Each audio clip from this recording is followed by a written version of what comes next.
Distinguished guests, ladies and gentlemen, good afternoon. It's my great delight to chair this session, Technology Finance, Empowering Emerging Industry. New productive forces are developing with great momentum.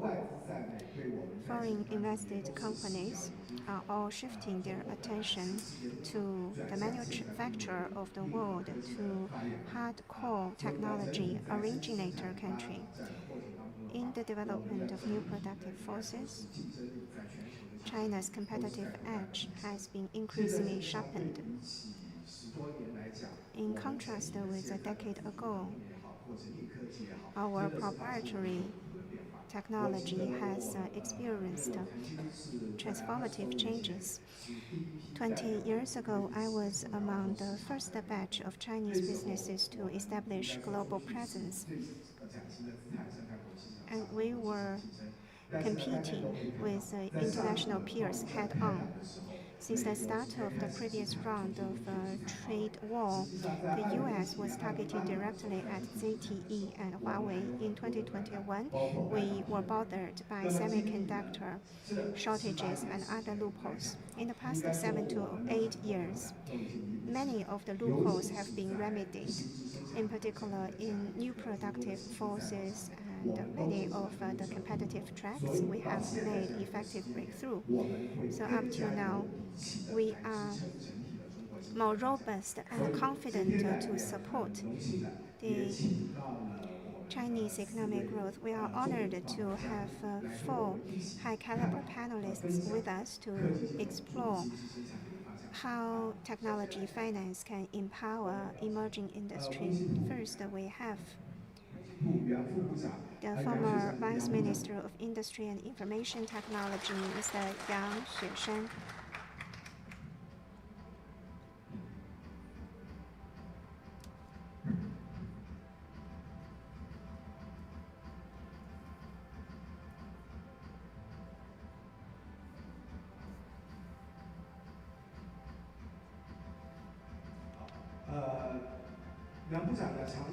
Minister Yang has been leading national policies and information technology, and he has insights on the new productive forces development with his unique observation.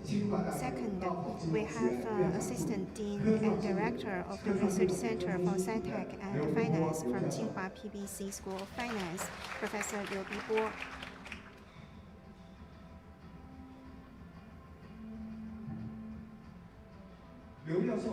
Professor Liu has been deeply rooted in capital market and sci-tech finance. He has a policy and academic background. And next, from the SPD Bank, General Manager of Sci-Tech Financial Department and Director of Shanghai Innovation Bank, Mr. Ge Liang.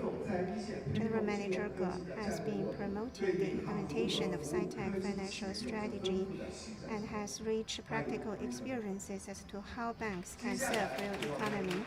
Next, we also have the founder, chairman, and CEO of Chengdu Automation Technology, Mr. Ren Ding.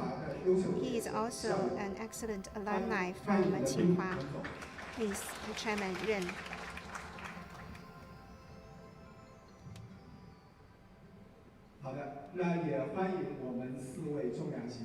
I welcome the 4 heavyweight panelists to attend us. Now we'd like to invite you to state your positions on how technology finance can empower emerging industry. First, Minister Yang, you have 5 minutes. Mr. Moderator, dear guests, good afternoon.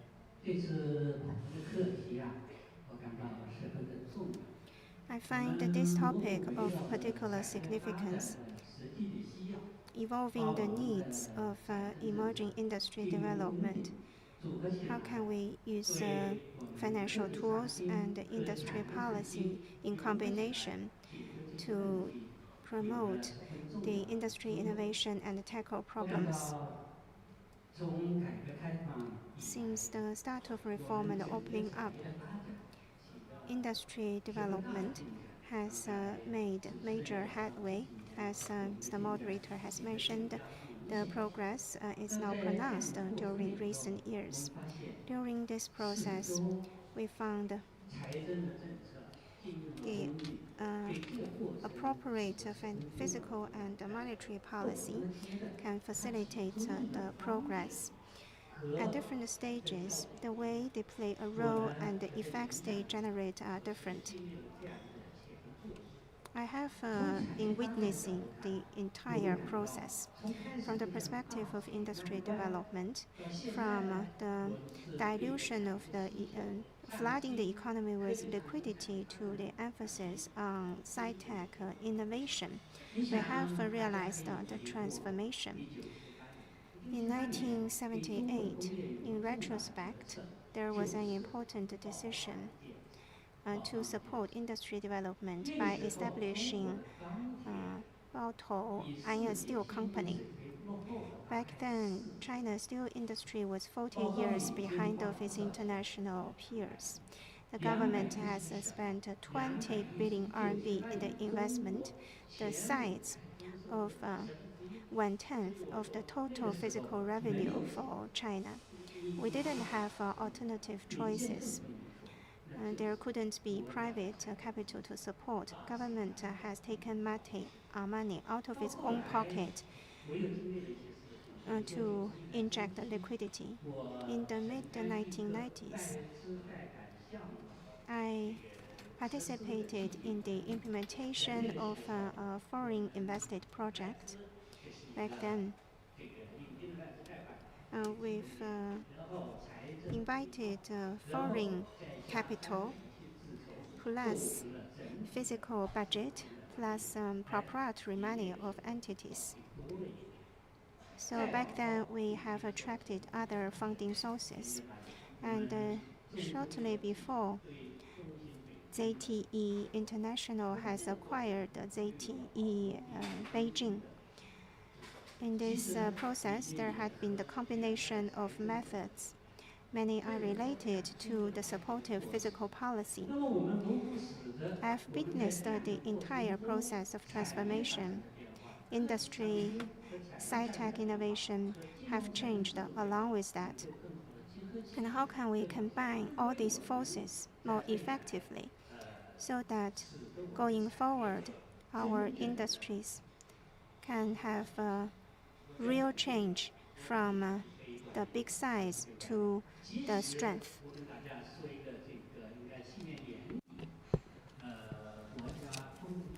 Well, last year, at the end of the year, the CAE released a report on building manufacture power. And the ranking of the CAE in the field of manufacturing, the top-ranked nation is the United States. Until 2023, China has always been in the third tier, and the second tier includes countries like Germany and Japan. And in 2024, China exceeded Japan and entered the second tier. So our industries are still in the process of becoming a powerhouse from just being winning at the scale. So in this process, through innovation, through integration of industry, finance, and taxation, of physical policy, it plays a very significant role in achieving precise alignment. And in this process, what should we do in terms of institutional innovation? I still say reform and opening up at the beginning, and there was not much to choose from, and we could only proceed in this way. And today, our financial and fiscal measures or tools, when we cope with challenges and volatilities, we have a series of financial tools to deal with. So there is a very rich variety of options to choose from. But looking back, speaking for myself, 10 to 20 years ago, we needed to address these problems, and today we are yet to address them, and there are a lot of challenges for us. So that is why we need to improve the design and application of the policy tools. Specifically, we need to strengthen in the following aspects. First, systematic analysis. And second, judgment must be based on science. And thirdly, our allocation of the resources should be more precise. And fourthly, our execution must be coordinated and consistent. And for us, there are 2 to 3 challenges that stand out.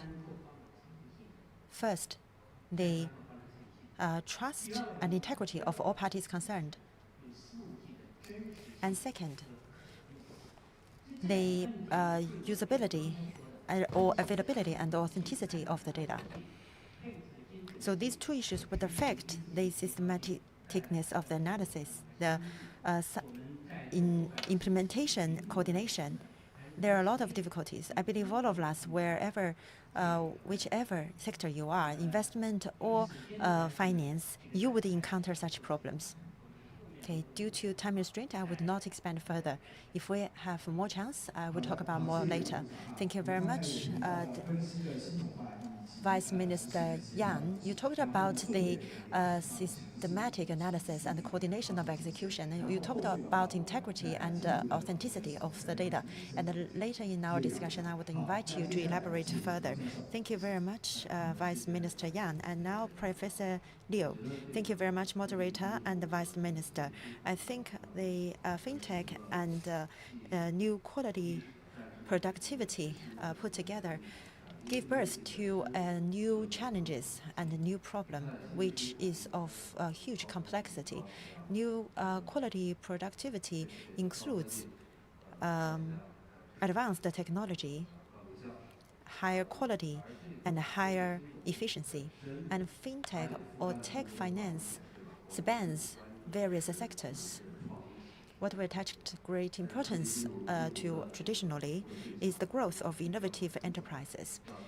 And the targets of the service for fintech would need to expand further and move forward with technological innovation and transformation of the technological achievements.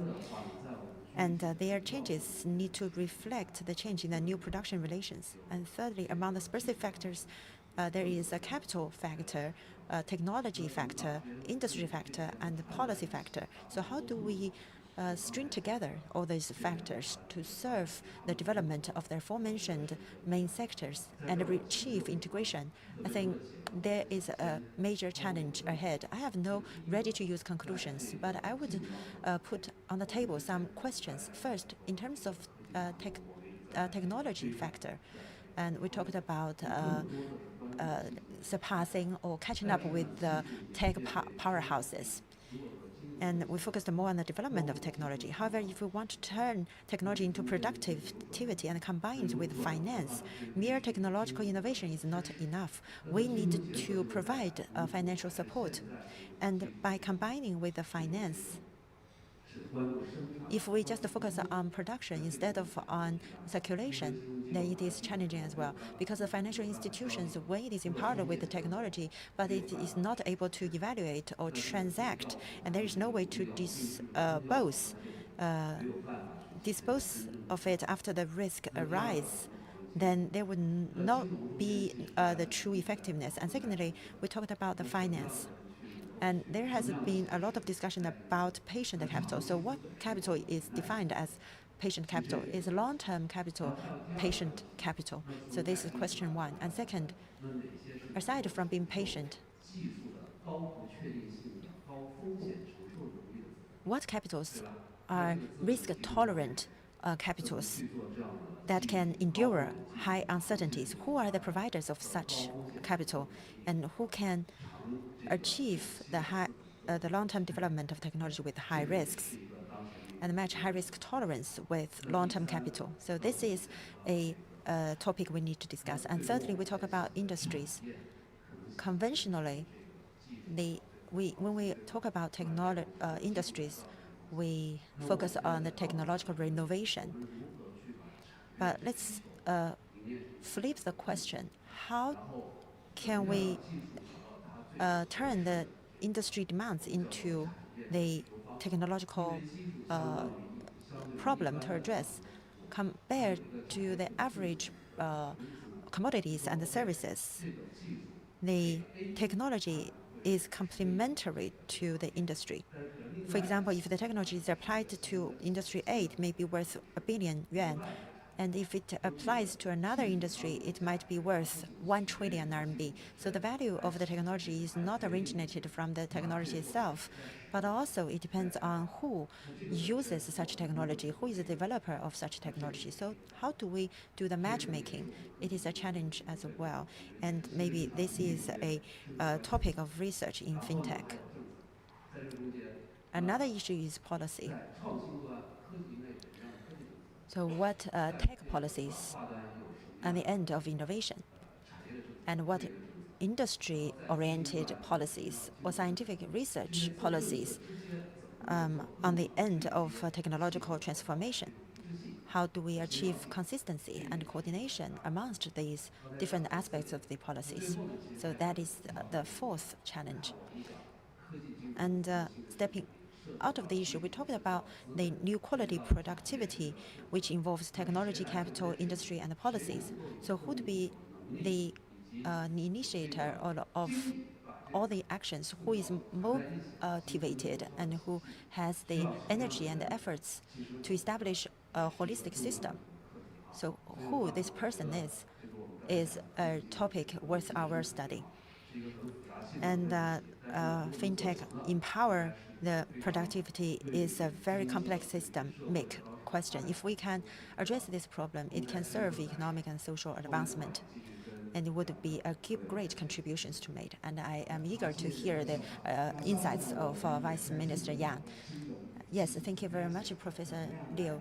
And later we will talk about how do we combine the technology and the finance, and how do we look at the issue of patient capital. And now I would like to give the floor to General Manager Ge. Thank you very much, moderator, distinguished guests, and alumni from Tsinghua University, as well as the alumni from PBCSF, friends of foreign nationalities, and dear friends. And today the topic is of great significance. At this very moment, all of the people under this roof enjoyed the dividends of the new quality productivity. The first wave of new quality productivity is derived from the Industrial Revolution, with the steam engine as the iconic invention. And then it evolved into the internal combustion engine, and then to electricity. And then we have computer, we had information technology, and the internet came into being. And then there was a round of development in information technology and mobile devices, with iPhone as a representative device, and the internet, mobile internet, and the robotics, machine technology, the aerospace technology, the Starlink, as well as cosmic energy. And all of them are qualitative change. So that's what we call quality productivity. We are enjoying the dividends of new quality productivity. We are living in them, and we are accumulating more new quality productivity and creating new ones. And since the first time, what improved the steam engine to the Industrial Revolution, it has actually been accompanied by equity investment. It is a financial innovation. That's what I personally believe is the starting point of fintech or tech finance. And over the past 3 centenaries, the fintech experienced rapid growth. From the investment in the UK, and later the tech insurance in the UK, and the commercial bank loans in Germany, Japan's guarantee model, and the government subsidy model in South Korea, which involve policies. And after the Second World War, the equity investment model of the United States and the tech fintech finance has developed rapidly. The entire financial system has been enriched. And all of these changes take place in the technology sector. So what is the underlying logic? The underlying logic is that technology boosted the efficiency of the advancement of the society. We can turn the sand into mobile phone and turn the mountain minerals into cars. So the essence is to improve the efficiency of the economic and the social development. That is why the financial innovation would be reflected through the technological advancement. In the United States equity market, there are so-called the 7 big companies, and so it's the equity market is boosted by the capitals, and we know that the stock price of the company Lianxun has exceeded that of Maotai. And this topic is of great significance because China is on the way to realize the transition from being a follower to a pioneer. So what role should finance play and be given an even bigger role proceeding from the top-tier policy design? So I think today's topic would definitely bring us into a completely different arena of discussion. Thank you very much, General Manager. You said that finance should boost the development of new quality productivity, which would be the essence of our discussion, and later would invite you to share with us more of your insights. Now, the Chairman Ren, well, thank you very much. I graduated from Tsinghua University. It's my great pleasure to participate in this event about the tech finance or fintech topic. Our background is such, and looking back to the past 15 to 16 years since we started up the company, on one hand, our business involves the technology. We started doing the flight control system, targeting the drones, the UAVs. And in fact, the only resources back then were the knowledge and the skills that we learned from school. Without the support of the finance, our knowledge could not be converted into actual application. From 2010 to 2015, we relied merely on our own resources. We relied on 20,000 RMB prepayments from the client. And then by 2015, we had the angel investment, and we produced the first UAV. And our angel investors were very critical, and they were from Tencent, Shenzhen.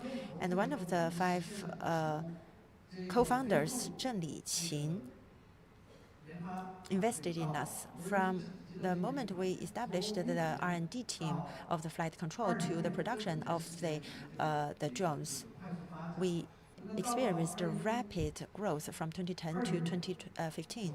Around 2020, we started to apply to be listed for the STAR market. And we raised the fund, and we called the pre-IPO. It further solidified our foundation of development. And then we listed on the STAR market of the Shanghai Stock Exchange. And after the 2021, we got listed, we ventured into overseas market, and we did the domestic civilian applications and low altitude economy. We further raised money from the financial market to expand the application scenarios.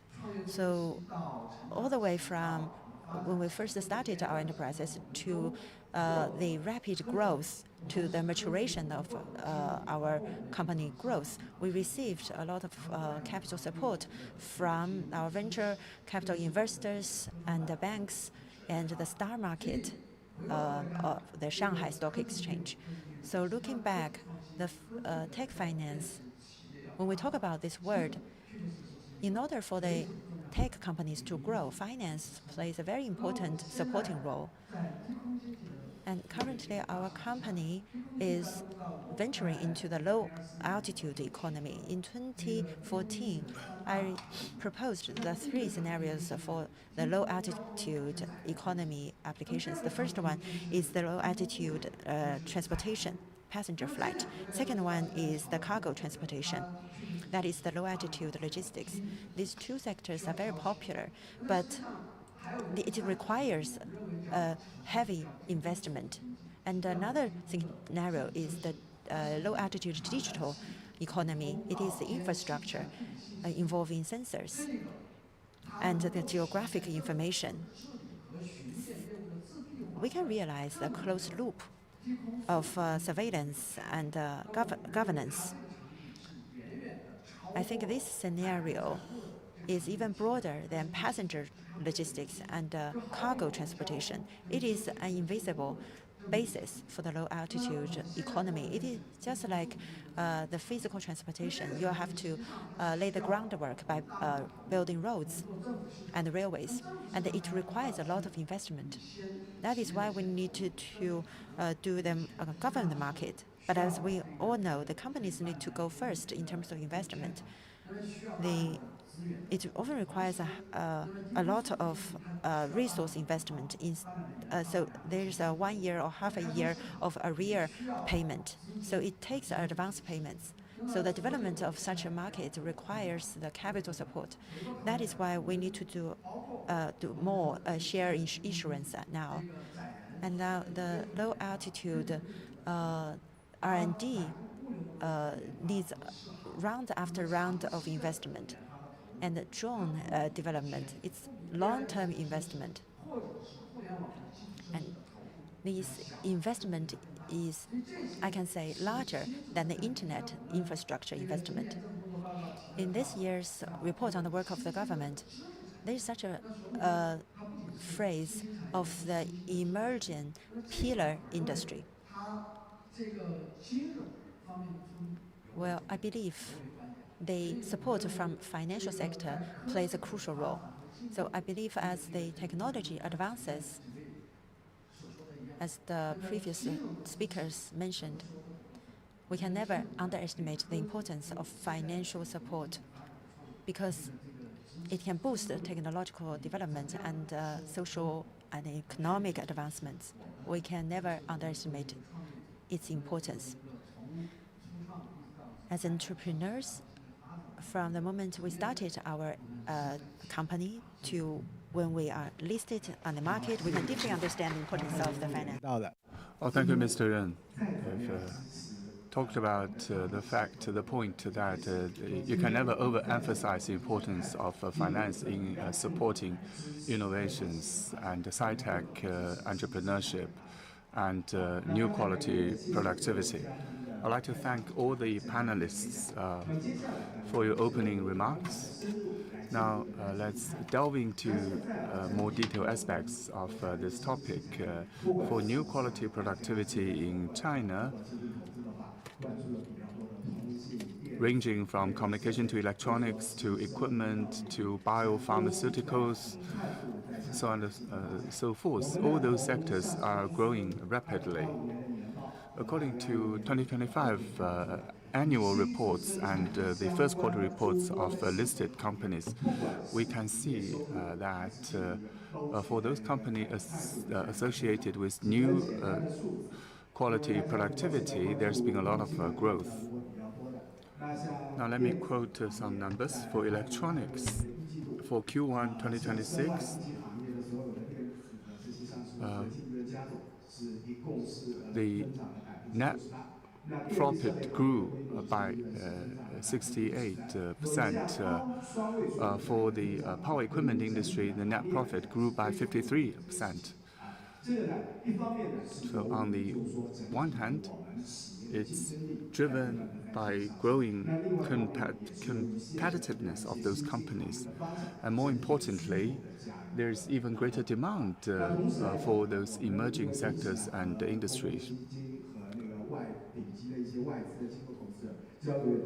And as we talk to top-notch institutional investors and other investors, they used to focus on the size of the listed companies, but nowadays they're paying more attention to the sectorial belonging of those companies, like which sector does it belong, whether it has an innovative element or not.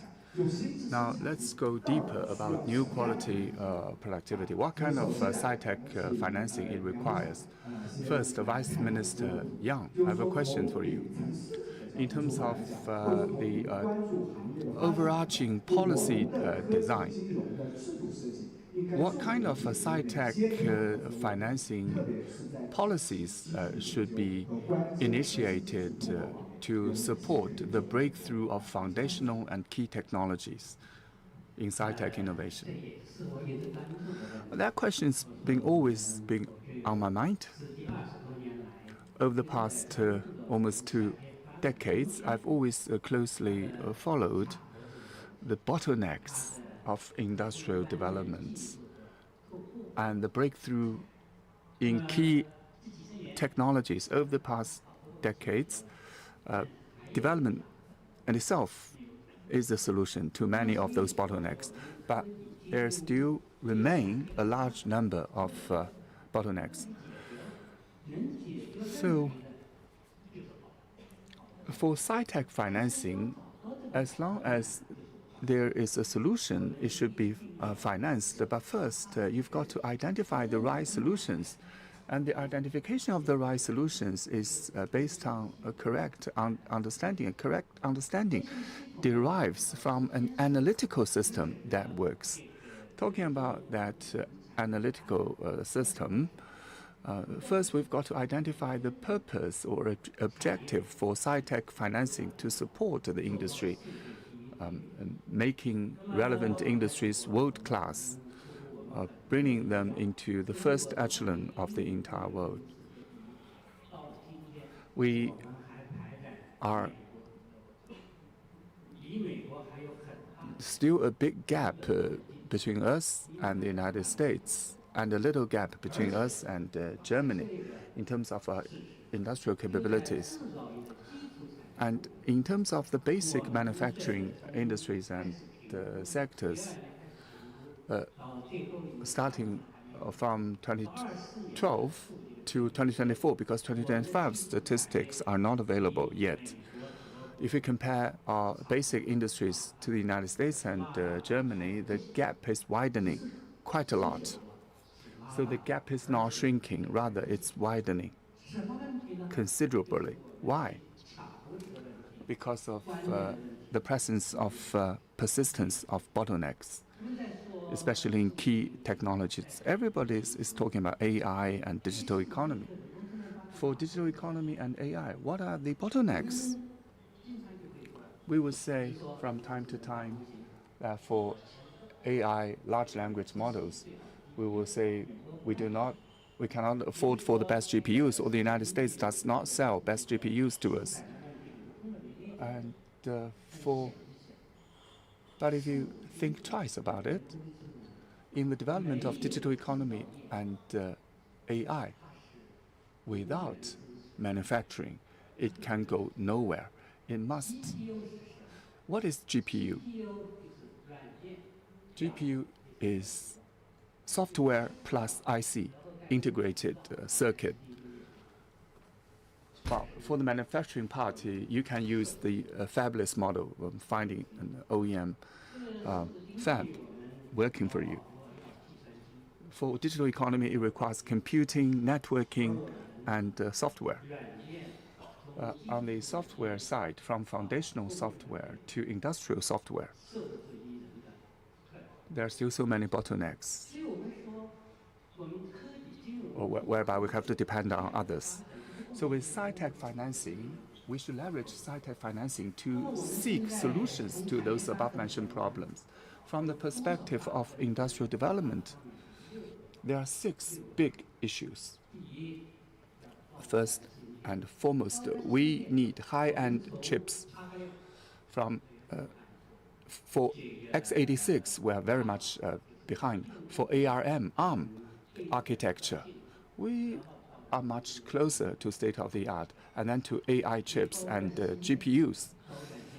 that's the demand for high-end chips. It constrains the development of our digital economy, AI, and many other related industries. The second issue is with industrial software.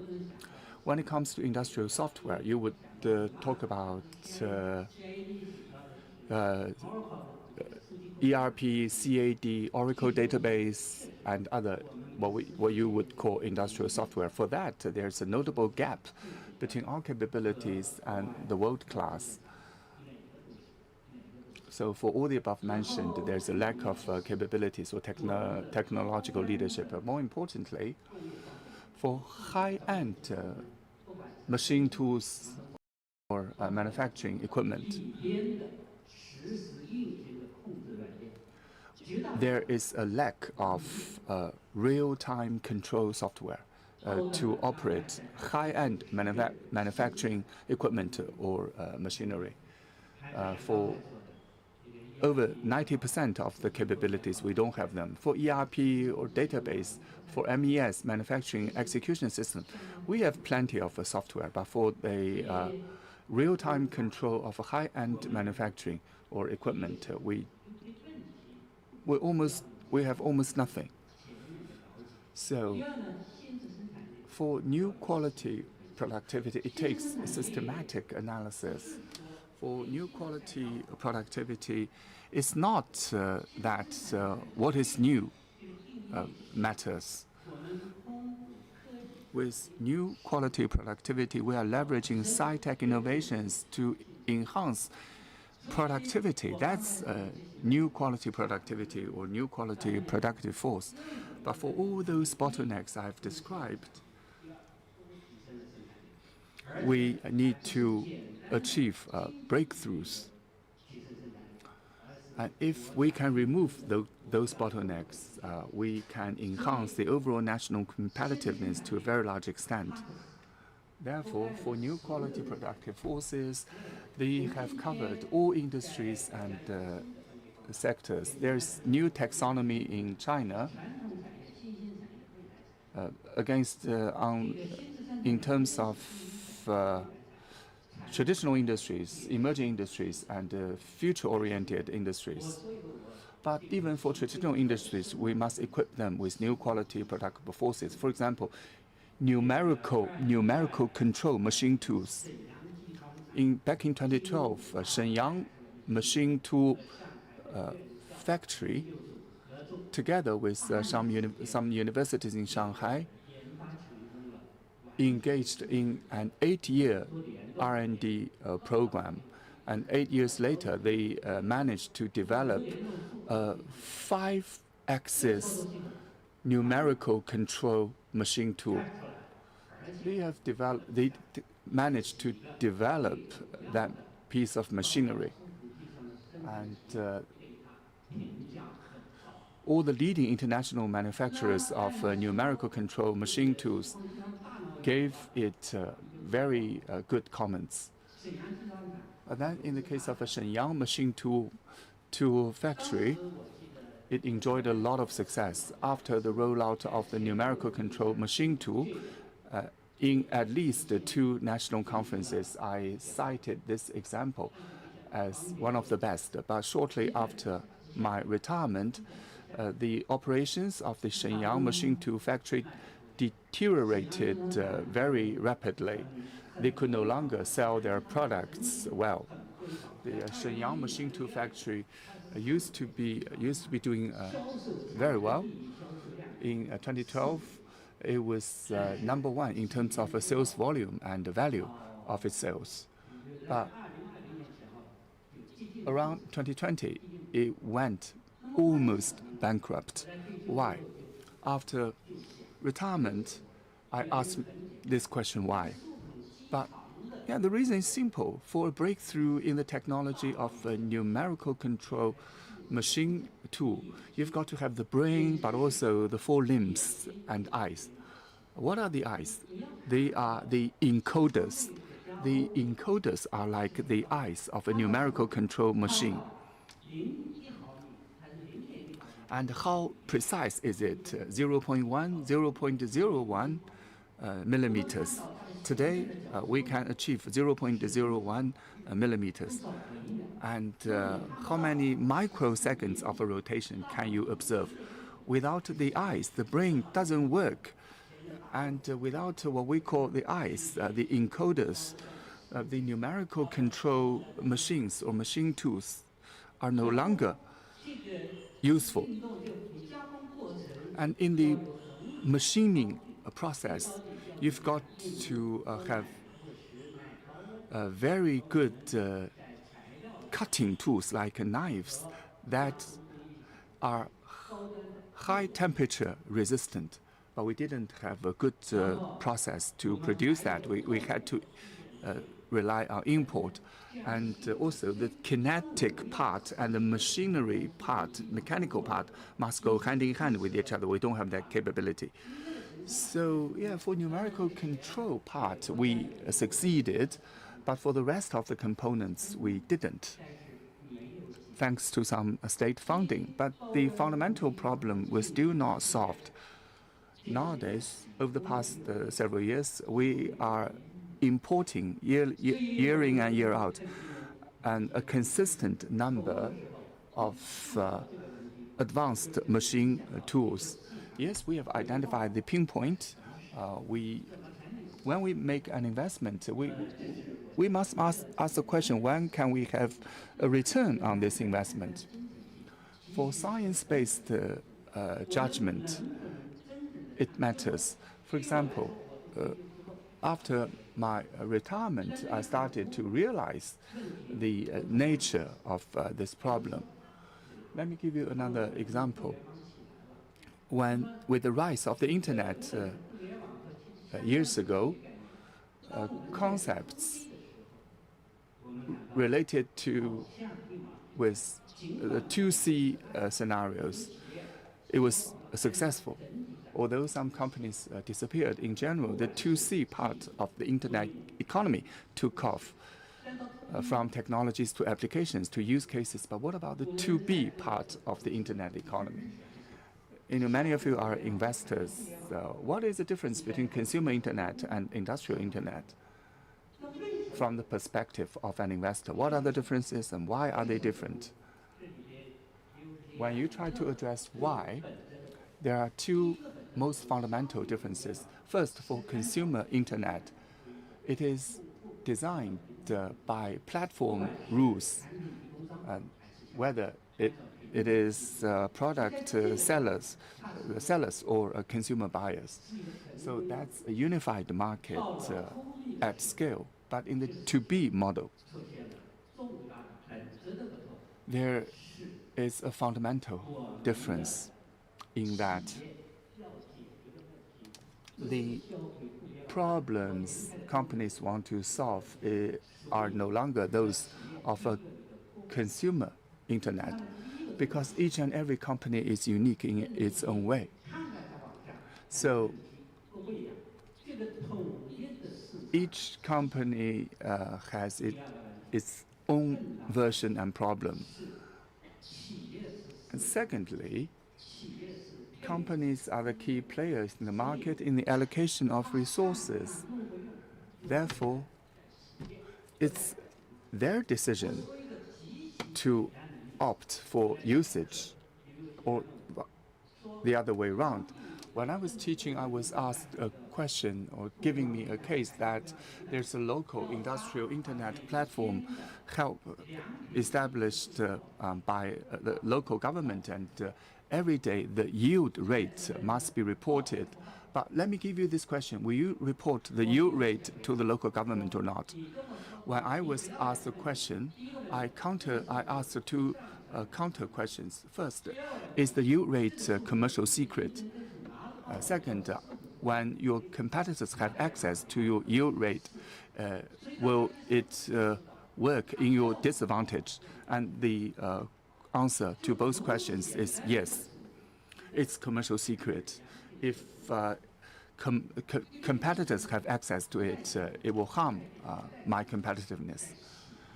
So the choices are with those companies. When we talk about the 2B model and the 2C model, there are two fundamental differences between 2B and the 2C models. There are no easy solutions to those differences.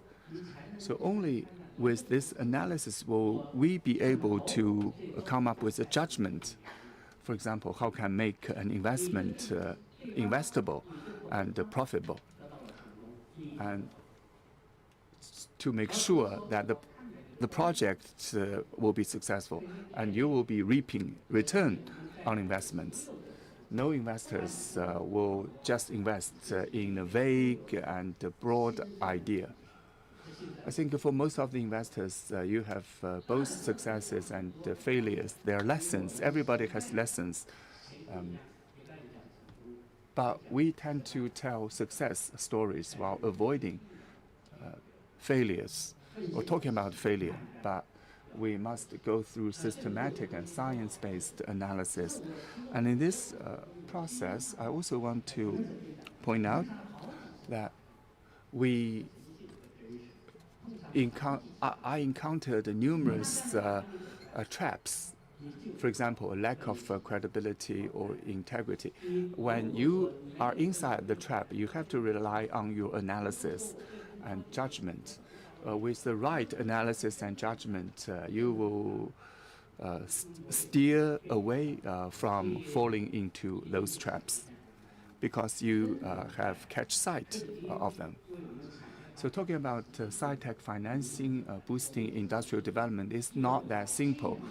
For the overarching institutional design, we should be able to capture all those elements as I've described so as to avoid as many traps and pitfalls as possible. You've talked about systematic analysis and science-based decision-making and judgment. I'm so impressed to say that for new quality productivity, it is not just about emerging industries. For traditional industries, they can be enabled with new quality productive forces. Therefore, by nature, new quality productive forces are innovation-driven productive forces. Therefore, in the institutional setup, we should leverage new quality productive forces to empower all industries and sectors. Now, Professor Liu,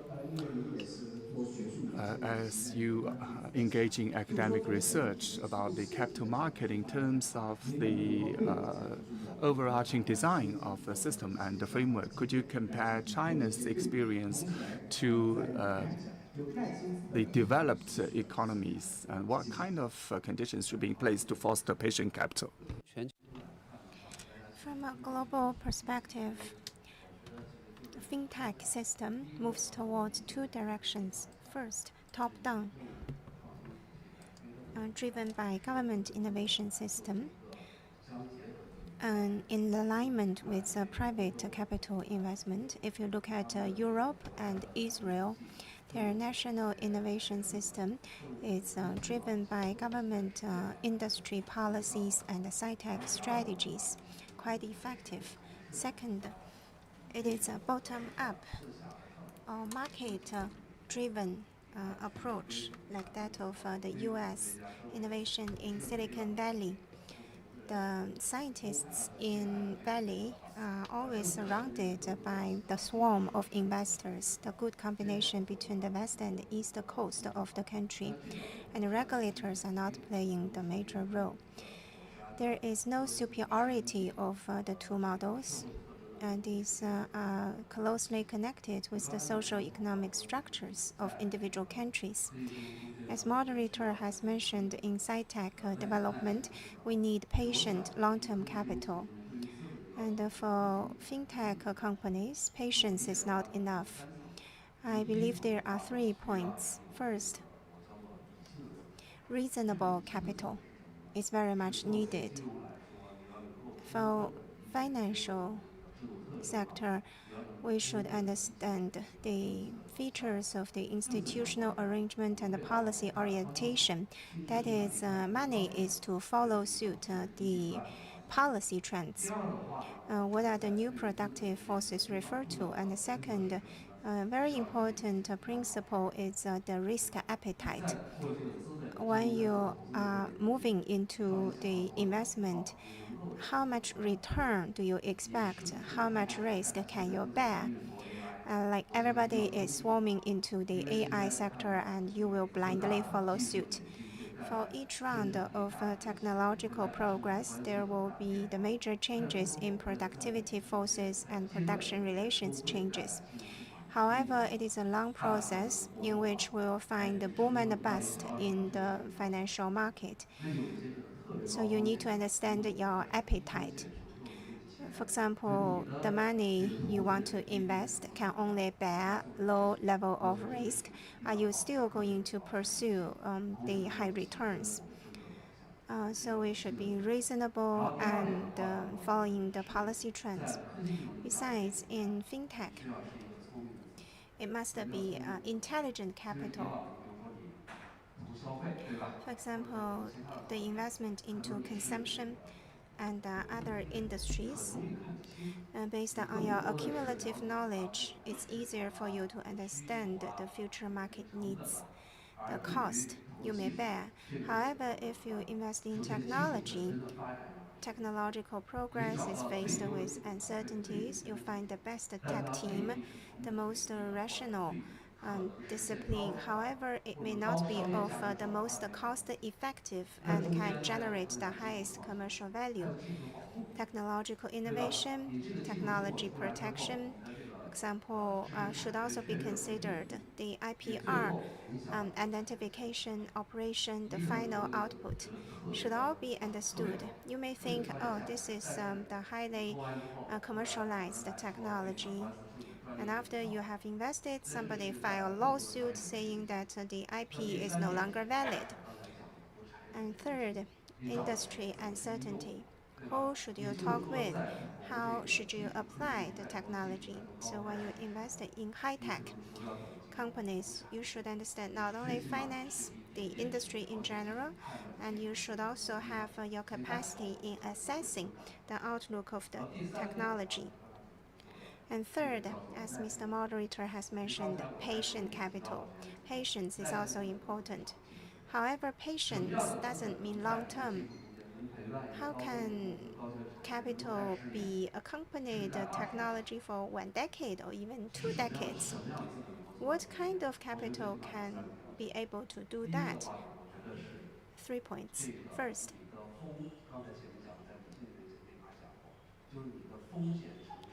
your risk appetite and the risk level of the invested project should be aligned.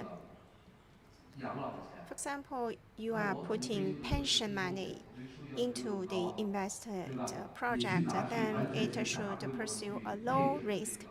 If you use a high percentage of a pension into high-tech companies, one technology failure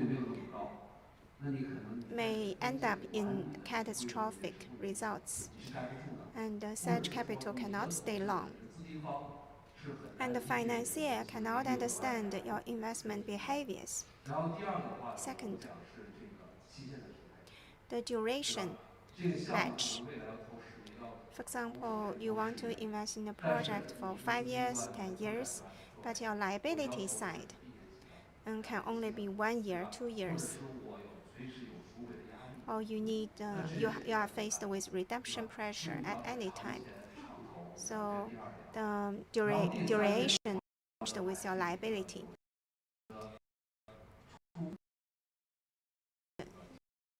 The capital market a problem in sci-tech projects. The illiquidity is an issue, and your capital will be illiquid for a long time. For the S fund, for M&A, agreed transfer, technology factor market. If you acquire a project and your investor wants to move into other directions, you had promised to accompany company for a decade, but if not, okay, you can resell it at a low cost. So those are the things you need to consider. risk alignment, the duration match, and liquidity consideration. Yes, thank you. You've mentioned patience, reasonable, and intelligent capital are needed for promoting new quality development. Talents should understand both finance and industries, otherwise we cannot assess properly industrial development trends. So in our research institute, I ask our researchers to have an industry background while compounded with the financial knowledge to better understand the industry development. Now I'd like to give the floor to General Manager Ge. From the perspective of a commercial bank, can you shed some light on how commercial banks can support the new productive force innovation by enterprises? Thank you. I will be brief.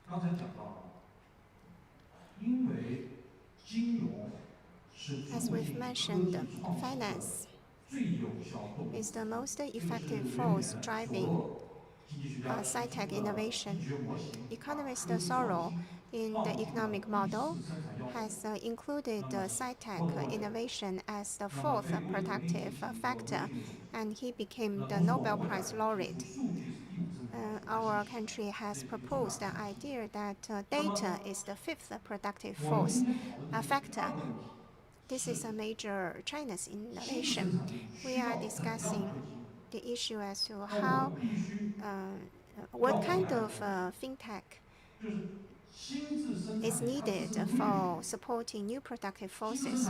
What is the innate law of development for new productive forces? Sci-tech innovation, sci-tech revolution. When science is to be translated into technology and thereafter industry revolution, then recently China is taking the lead in several areas contributing to world development. Dajiang has promoted the new generation of a new area, that is like the drones and also TikTok, short videos. In its essence, these are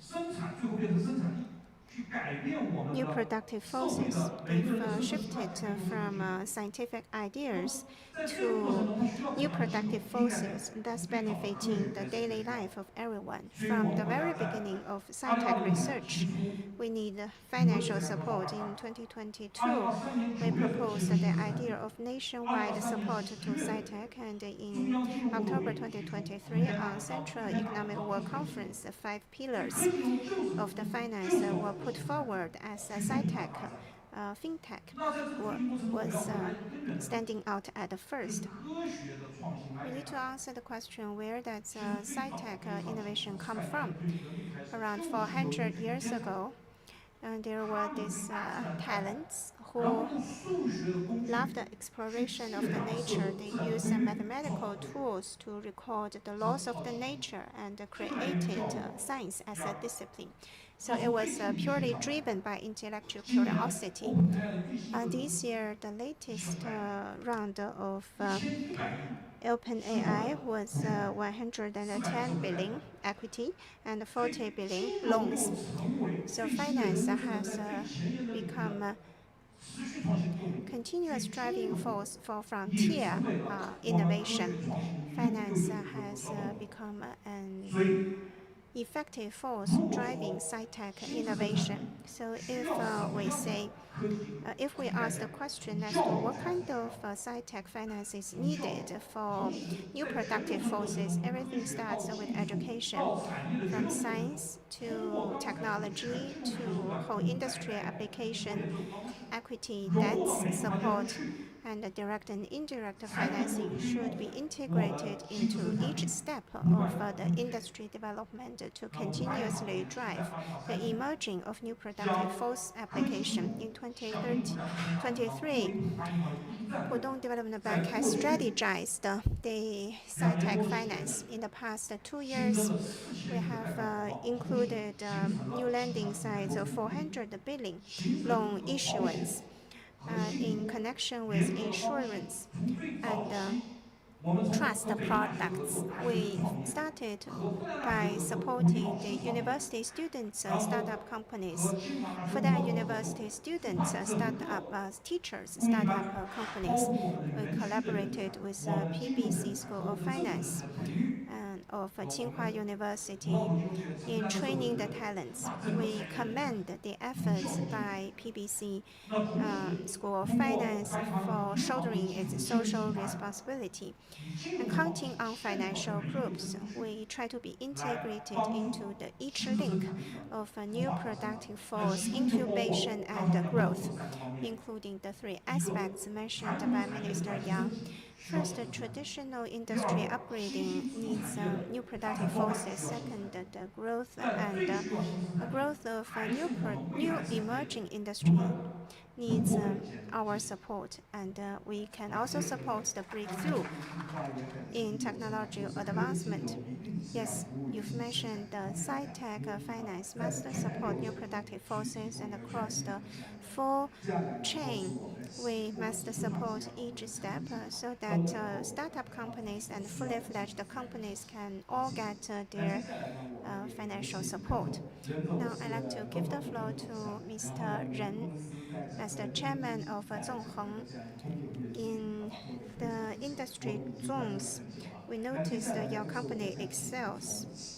So from the perspective of business needs, what's your take? What's your expectation?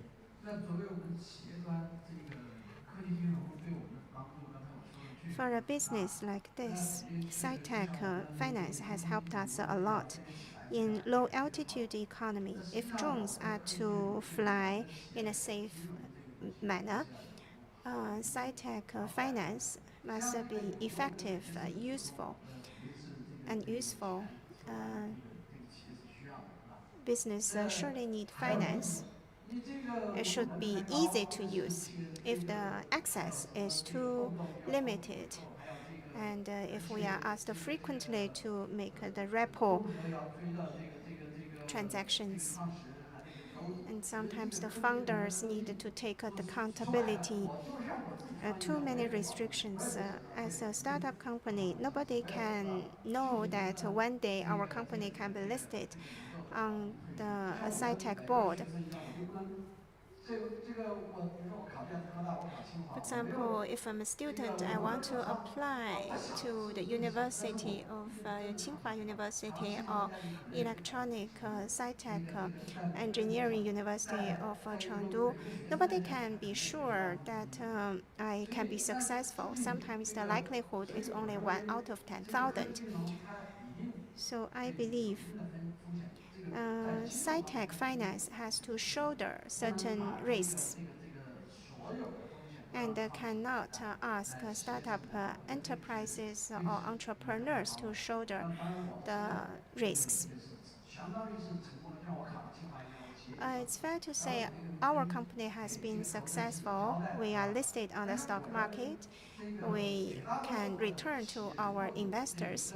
But for most of the startups, 8% or 10% of return promise in 8 years might be difficult. The cost is pretty high.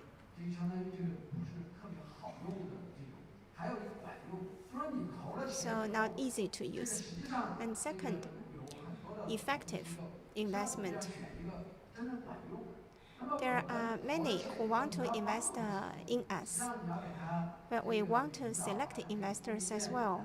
Like investors can guide the scenario alignment, internal management, provide management support. As an investing institution, you should also have the post-investment service to accompany the development of the startup company. That makes your investment more effective and useful.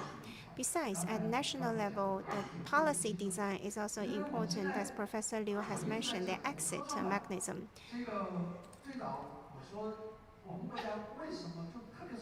In the next generation board, the sci-tech companies have a high requirement for the founder because we have to go through rounds and rounds of equity investment, diluting Soon, our shares might be dropped to 20%, 10%, or even lower, restricting their rounds and rounds of financing. So from the very beginning, I was asking the question as to whether or not we can release the stricter requirement on the financing structure of a startup company.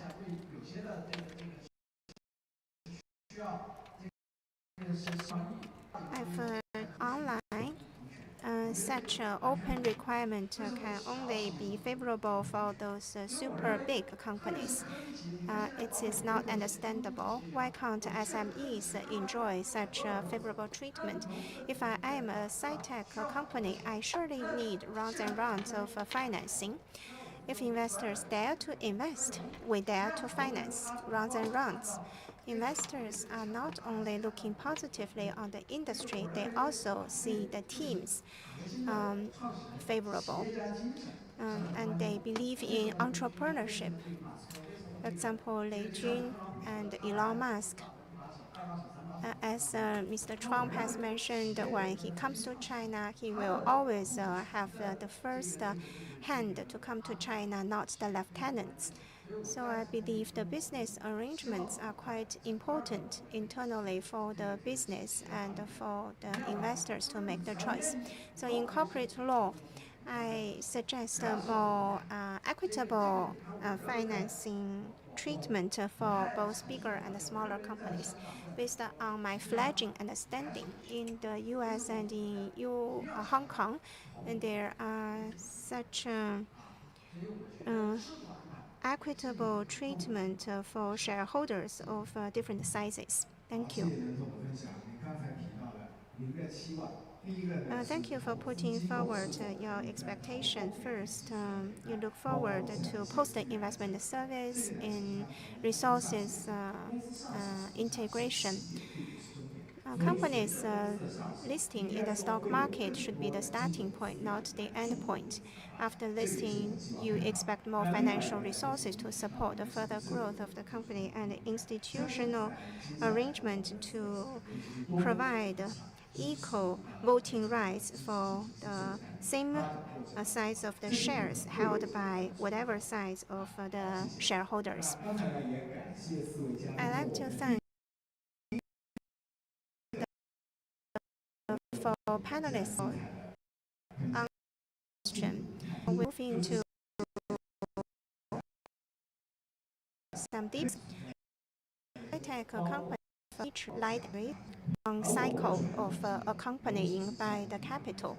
And for traditional finance, especially banks, they are more concerned about whether the assets can be guaranteed, and the banks are having a low risk appetite, and they cannot accompany the companies for such a long time. So let's discuss the topic of how to address the financing challenges for the tech companies. And I would like to invite Vice Minister Yang to make the remarks first. So there are many tech enterprises in the process of their growth and before the profit. They already have very strong tech attributes. So what kind of a mechanism or evaluation system or criteria to measure the value of those tech companies which are yet to profit? This is a very important but difficult question to address. So why is it very difficult? We, at the very beginning, talked about the 4 attributes and several requirements. Let me give you an example. The deep neural network face recognition technology. The 4 tech companies have all focused on this technology, but it is not a profitable area. Why? There are 3 logic lines. First, the tech logic. There is no problem addressing the technology essence of the tech, but the issue is that the recognition rate cannot reach 100%. It's determined by the algorithm. So this is the first path. And the second one is the market logic. So the face recognition is the broad market, but here we have more segmented markets. Then the deep neural face recognition technology segment only account for less than 1% of the total market. So less out of the 100 use recognition.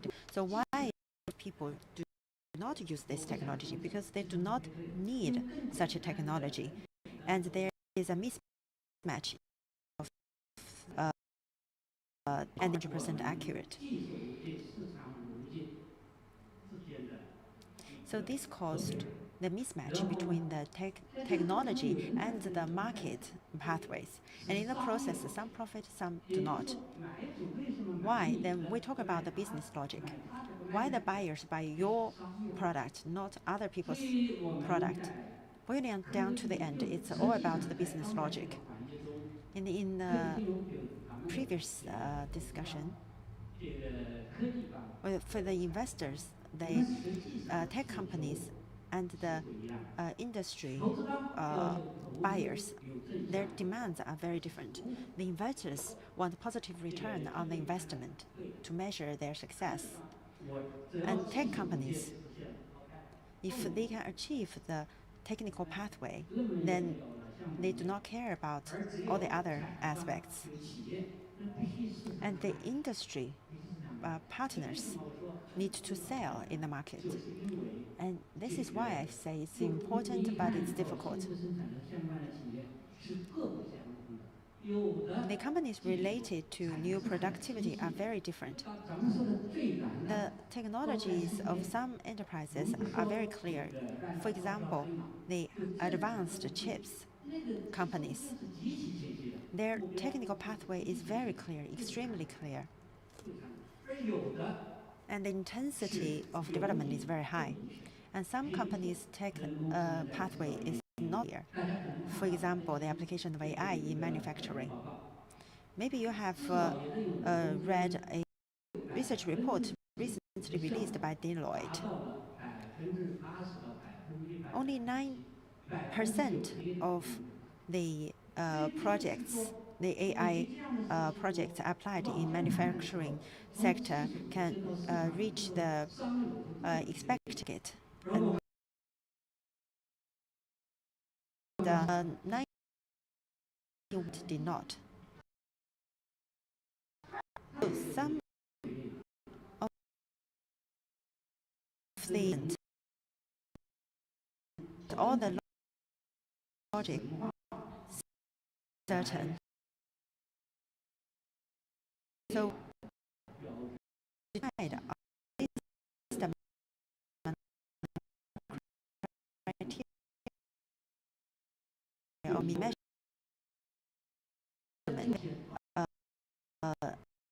application to be put aside for now.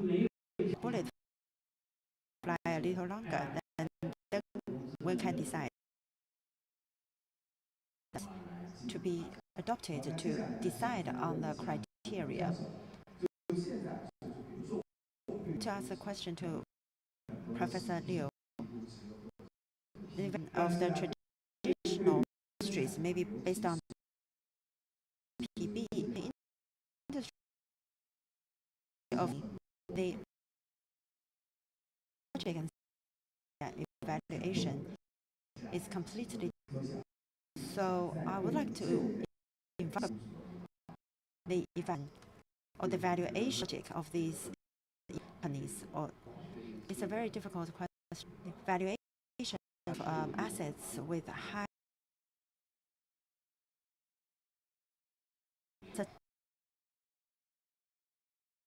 So actually, we can apply the tradition into this into this. The problem we proceed from first the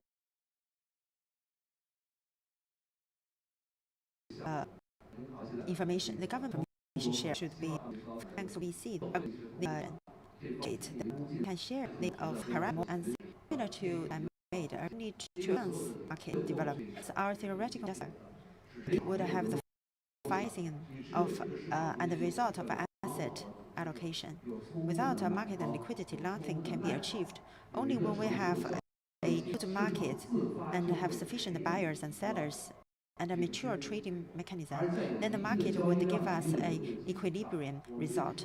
And when there is by utilizing the market trading results, then we can use our traditional asset pricing method to extract more factors and more theoretical framework and to better fit the reality to establish a better model. Thank you very much. To follow up with the question to Professor Liu, if the banks, well, the banks cooperate with other financial institutions, especially investment institutions, to improve the evaluation criteria when at the point of lending, so that we can adapt more to the development of such new productivity. Okay, so the emerging enterprises developed from scratch, from startup to maturity, it is a process of continuous improvement. So far, the technology finance system has already been established. Back to the question. From the perspective of central bank, as Vice Minister Yang pointed out earlier, for the new productivity and for sci-tech innovation, what it requires most is the equity investment. From the early stage equity investment, as Mr. Ren mentioned, it was being equity investment that helped their company to from equity investment. From the perspective of venture capital, equity investment has been in China for over 30 years. And we often talk about VC and seed funds. The market size has reached 3.8 trillion RMB. You know the central bank's monetary policy called the star market. What we also call it the star market bonds. In 1 year, it's 2.6 trillion released to the tech companies and equity investment institutions. So this money is injected into technological innovation. And second, the central bank provides tech innovation loan to commercial banks, currently at 1.2 trillion yuan. So within 3 years, the central bank released 3 trillion yuan. The market equity investment accumulated to 3.8 trillion yuan. So that is the power of the policy. And the market follow up. And now the capital has redoubled. Insurance Regulatory Commission also introduced the policy, which is to encourage technology M&A loans. So this is an innovation. This is a huge support to the enterprises. The SPD Bank has designated technology finance as its top priority. We have placed significant. We have gained profound benefit to market, providing the source of technological innovation. And secondly, our effort is to enable tech innovation enterprises to receive better equity investments. So how many tech innovation enterprises in China? Ways to data. According to ESO, there are 3 million, including state-owned enterprises, enterprises in strategic emerging sector and future-oriented. SPD banks out 250,000, 12% of the total market scale. And amongst these enterprises, till now, 2.3 means how many of them received the equity investment? 200,000.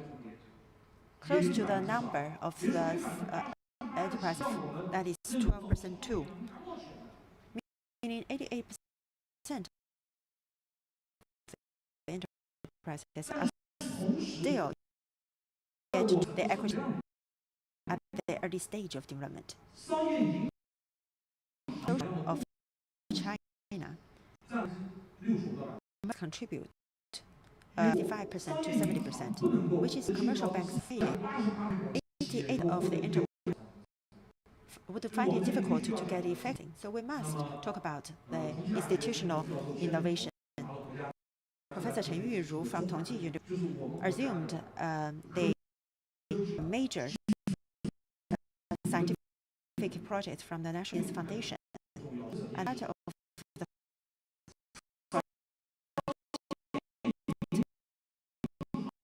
is on the funds for investment in technological innovation through policy. This addresses it earlier. Additionally, we look at the point. Well, first information behind. So has the company given all the information to me? If it is not sufficient, or if it is incorrect, I wrong. Then second, when there is sufficiency, whether my grant and there is a control TF cycle for technology and the Gartner hype cycle, as well as Moore's law and Huang's law. If we can align the information of the enterprises, the enterprise cycle can make the right judgment. Then China has launched the data and our data digitalized, and in the process, the university, our institutions and the government of data for privacy computing. In order to fully achieve what Professor Liu said, through the sharing of social information, if it can be once the information social is aggregated, and through AI and big data analysis, all the trends can be analyzed. And in the field of the biggest problem for tech finance is uncertainty. This uncertainty can be minimized. So in the aforementioned social conditions, it is likely to achieve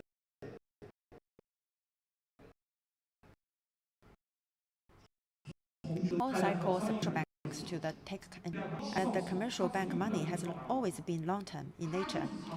Since the first loan until the company goes public, the bank will only continuously increase the credit line. Once the equity is listed and is still inside. So how to make good use of the funds from commercial banks is very good, very important topic. So thank you very much, Mr. Ge. The last question goes to Mr. Ren. Your company from the beginning, innovation, to the growth stage, to the present mature stage, in such a long-scale process, what is your expectation and suggestions on financial support? Well, in the early stage, the difficulties are bound. And from 2010 to 2015, I applied for 2 million yuan, and they didn't invest in me. It's just that we didn't meet their policy. So what Governor Ge said, stage development and support is very critical. And then later stage, we had VC, we had the IPO, we went public, and already the commercial banks could feel that we had potential to growth. So stage most difficult, the early stage critical support. Well, thank you very much. Now we would kick off the next session with the topic of the restructuring of the financial system in the era of longevity. Thank you.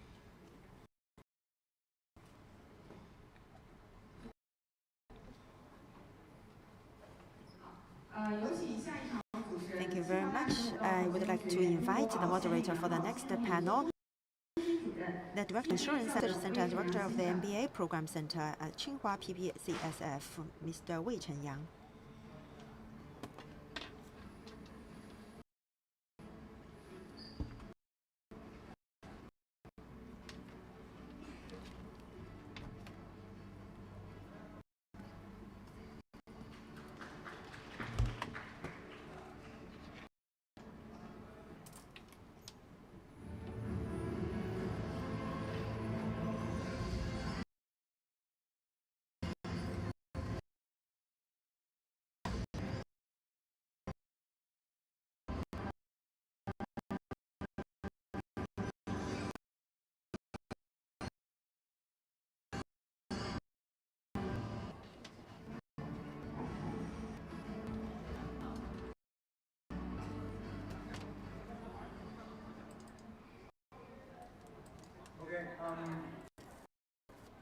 Distinguished leaders, dear, good afternoon, everybody. Welcome to the 2026 Tsinghua PBC Global Forum. Our session today is titled Reshaping the Financial System for the Longevity Era. A very warm welcome to all the guests here today in person and to our global online. Our strategic partner, Shanghai Pudong Development Bank, for their vital support of this forum. So let me start by saying aging is becoming one of the major forces reshaping the global financial system, and its impact goes far beyond pension arrangement for every individual.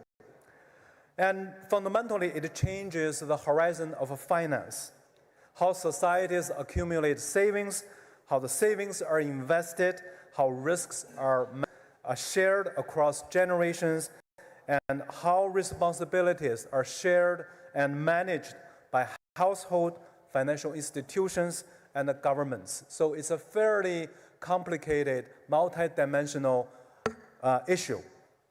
At the very macro level, pension assets and the long-term savings are becoming an important part of a nation's financial strength.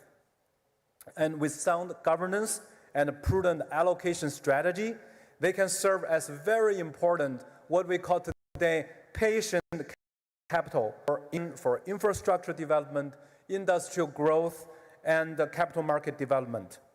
The flip side, however, is that without proper governance and strategy, it's very likely that the performance of poorly mentioned pension asset management could create pressure on public finance, on market stability, and even inequality. And longevity today also changes the role of financial institutions. As we all know, insurance companies, pension managers, banks, and capital markets are no longer separate players in this place. And they are urgently needed to coordinate with each other across the full scope of retirement finance. By full scope, I mean from savings, investment, to retirement income, to risk protection, to healthcare financing, and even transfer of wealth to the next generation. So essentially, covering the whole life cycle of every customer, maybe even their family as well. So what we hope here is to opine and shed lights on the implications of aging from a financial systems perspective. Where are we now today, and where are the pain points regarding the connections and the coordinations among different types of institutional stakeholders, and most importantly, where are next? So context, we're honored to have a group of distinguished speakers today with us. And let me introduce each one. First, join me, Mu Yanli, Deputy Party Vice Chairman of China Regulatory Commission, member of the Committee of the 13th CPPCC.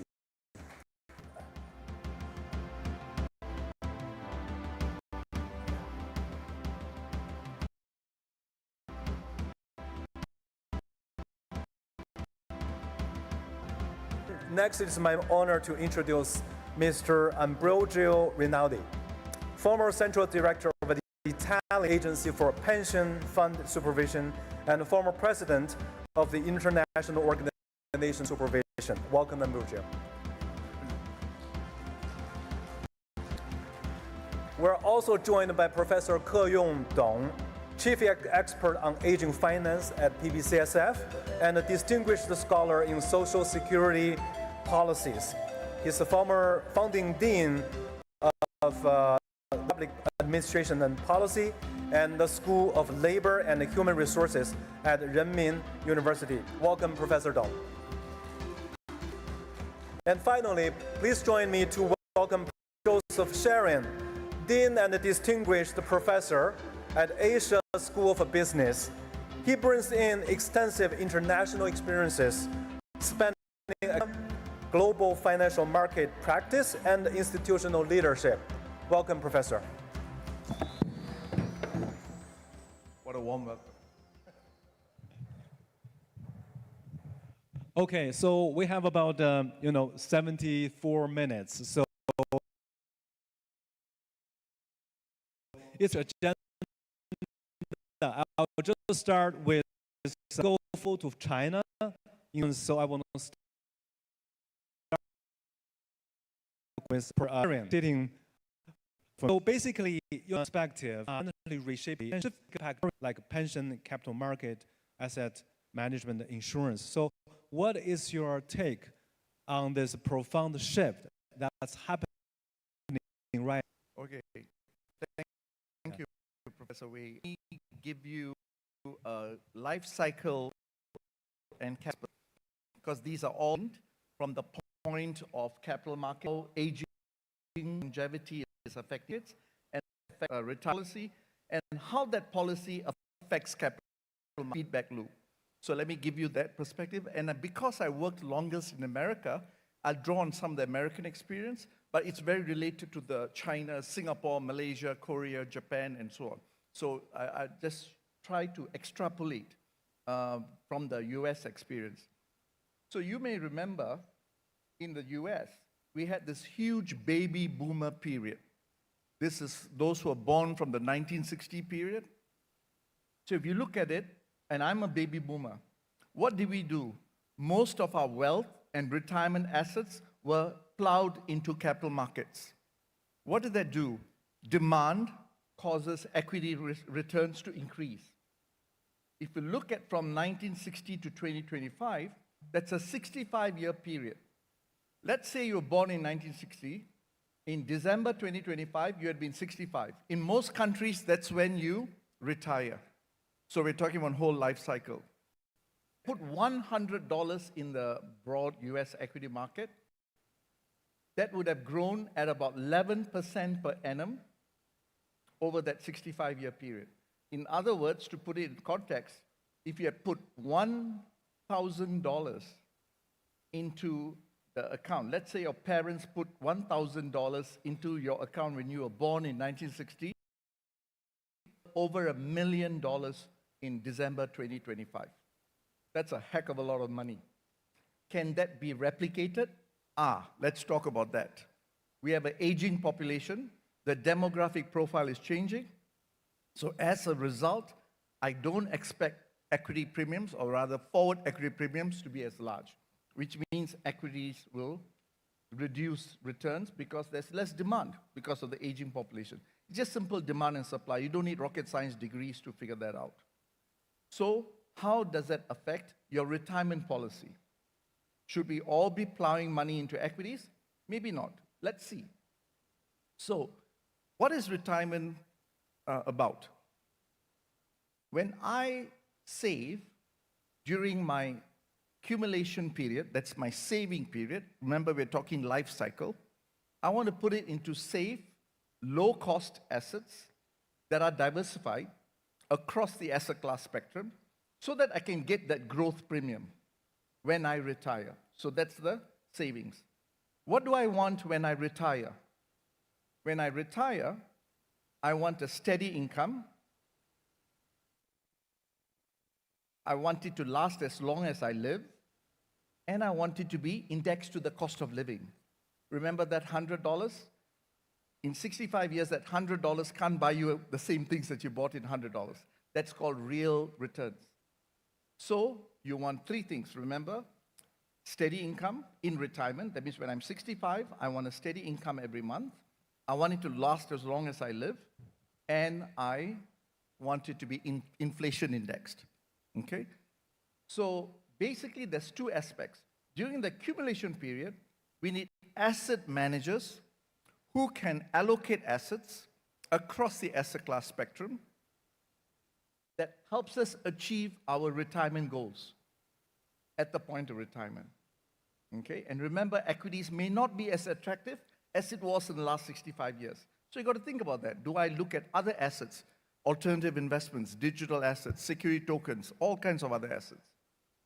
That's for asset managers to provide the right returns.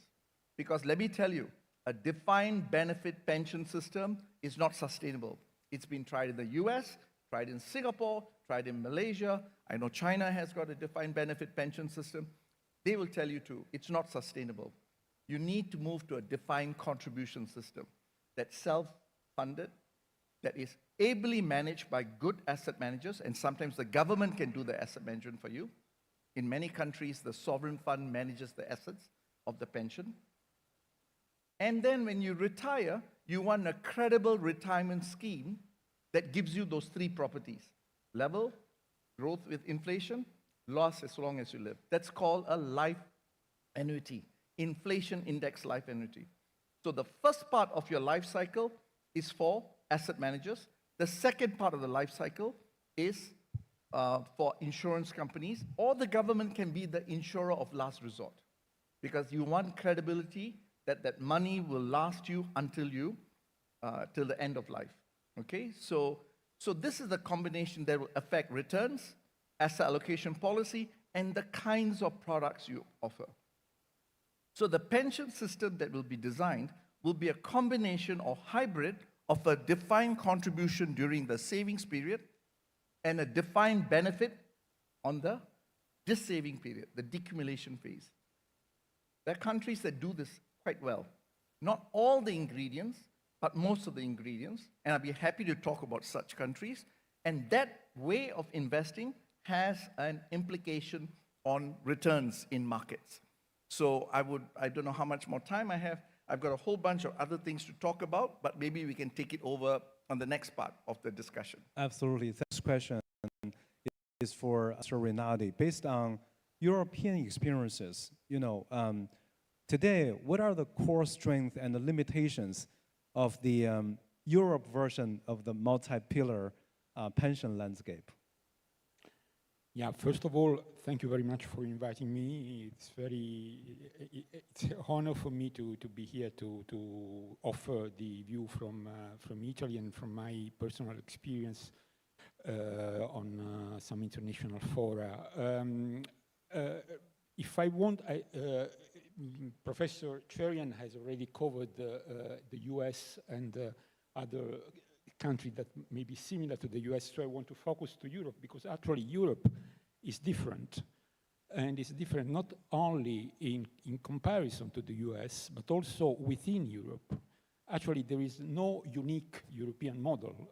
You may try to talk about Europe from China or from the US, but actually Europe is very diverse, especially as regards pensions, as regards pension design, the design of pension systems. We have some countries where the public pay-as-you-go contribution-based schemes are dominant and have been very dominant for many, many years, many decades, but are still dominant now. For example, France, Germany, Italy, so large countries. We have other countries where occupational pensions are the leaders, are the main component of the system. So where employers take an important role in offering retirement schemes. And the public schemes are also there in those countries. For instance, UK and Netherlands are the most important examples, but they are not as dominant as they are for the countries that I mentioned before. And then there is a third group of countries where the personal pensions are getting a very, very important and major role. That is the countries that we define as Central Eastern European countries that usually come from centralized economies, and when they went into the transition to market economies, what was done was to introduce personal pensions on an extensive basis. Actually, this would be very interesting to be discussed, because this has been an experience that is not always successful. But let me go to more general issues first. So these are the differences from which Europe needs to be looked at in terms of pension systems. But there are also obviously important similarities. The first one is, was already mentioned, also for the US, a severe demographic change, especially in the last couple of decades, with fertility rates that go down very quickly, and life expectancies that instead we are all happy it goes up. But obviously that makes a big challenge for pension systems. And what is the result of that is that these big public pay-as-you-go schemes, DB-based, defined benefit basis, are not sustainable for the future. So here the need for funded capital-based pension funds, and so led by the industry, by the financial industry, by the insurance industry, become the important component to add to the system. What is also very important to be considered is that there is an extreme social importance that is given in most European countries to the issue of pensions. So that means that reforms are very difficult to be made. Actually, bad politics made also bad policies, or made good policies in terms of pensions not easy to be realized. That is a very important issue. Anyway, so basically, I already gave the most important message that was also present in the question. What is very important in the situation like Europe is to go multi-pillar, so to have to rebalance the pension system from a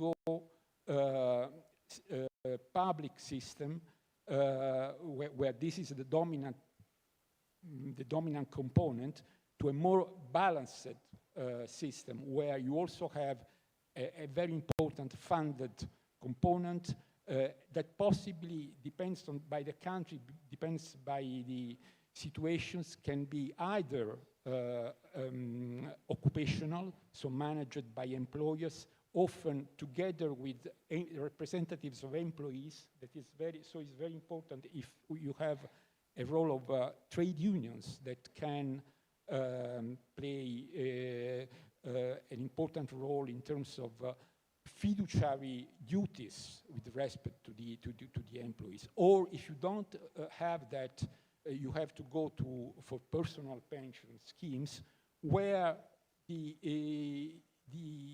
issue that you can deal with is that it's not very clear how this fiduciary component can be played.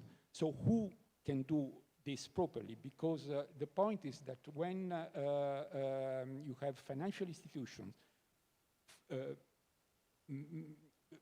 for-profit financial institutions that as their first objective, they have to make profit themselves, the issue of having reasonable or low cost for pension schemes becomes tricky. And so there are experiences, stronger regulation has to be put in place. For instance, cost caps.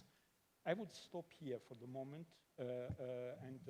Sure. leave the floor to discussion. Yeah, we will have more time for discussion later on. Thank you so much. I mean, basically, the U.S. system has its own challenge, but you know, it's a combination of deferred compensation, deferred benefits, and sounds like the European system needs to go from public system to more market-oriented. Let's look at the challenges we have in China.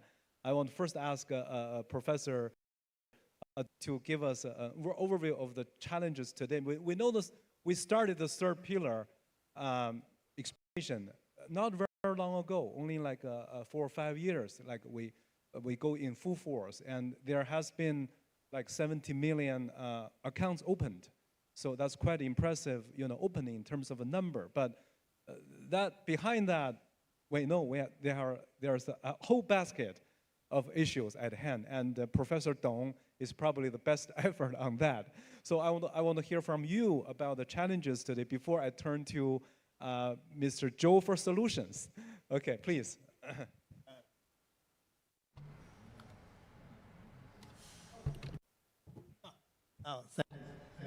The way, and we just heard the story from U.S. and from European. Yeah, China is on this way for the pension reform now. You just mentioned it's very difficult. We see it's quite difficult. For the last, you know, China already set up the 3 pillars system now. For the first, that's for the last 40 years. The first pillar, there are 2 schemes. One is for urban employees. Another one is for urban and rural residents, especially for rural residents. You know, in China, a lot of people still live in rural.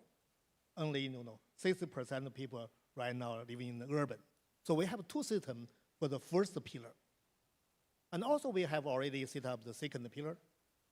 And the second pillar in China don't like the U.S. and earlier in don't like earlier in U.S. and right now in Europe you have DB system. From the beginning, the second pillar in China is a DC system. We already see also 2 schemes. One is for the occupational annuity.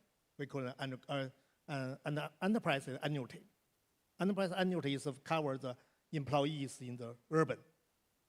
And also we have another occupational annuity. It covers the employees working in the state government and also the public sector. So this is the second pillar. We have 2 schemes. Also, we already set up the third pillar. We call them the individual pension system. So these are 3 pillars. Both the second pillar and the third pillar is DC system. Is fully funded.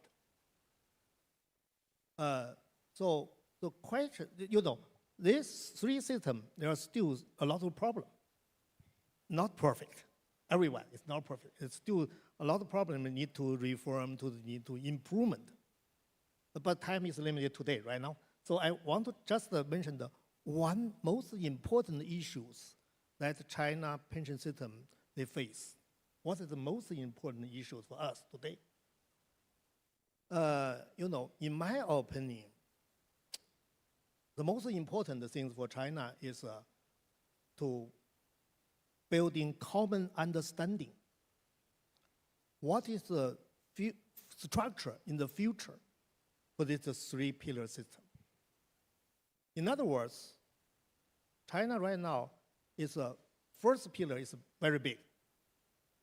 It covers a lot of people, and the money is there. It's in the first pillar. The second pillar only covers 70 million people.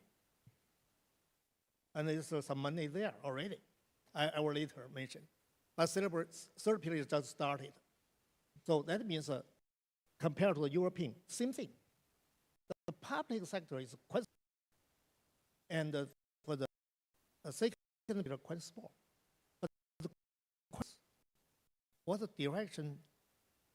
What's in the future? After 10 years and 30 years, China's aging process very fast.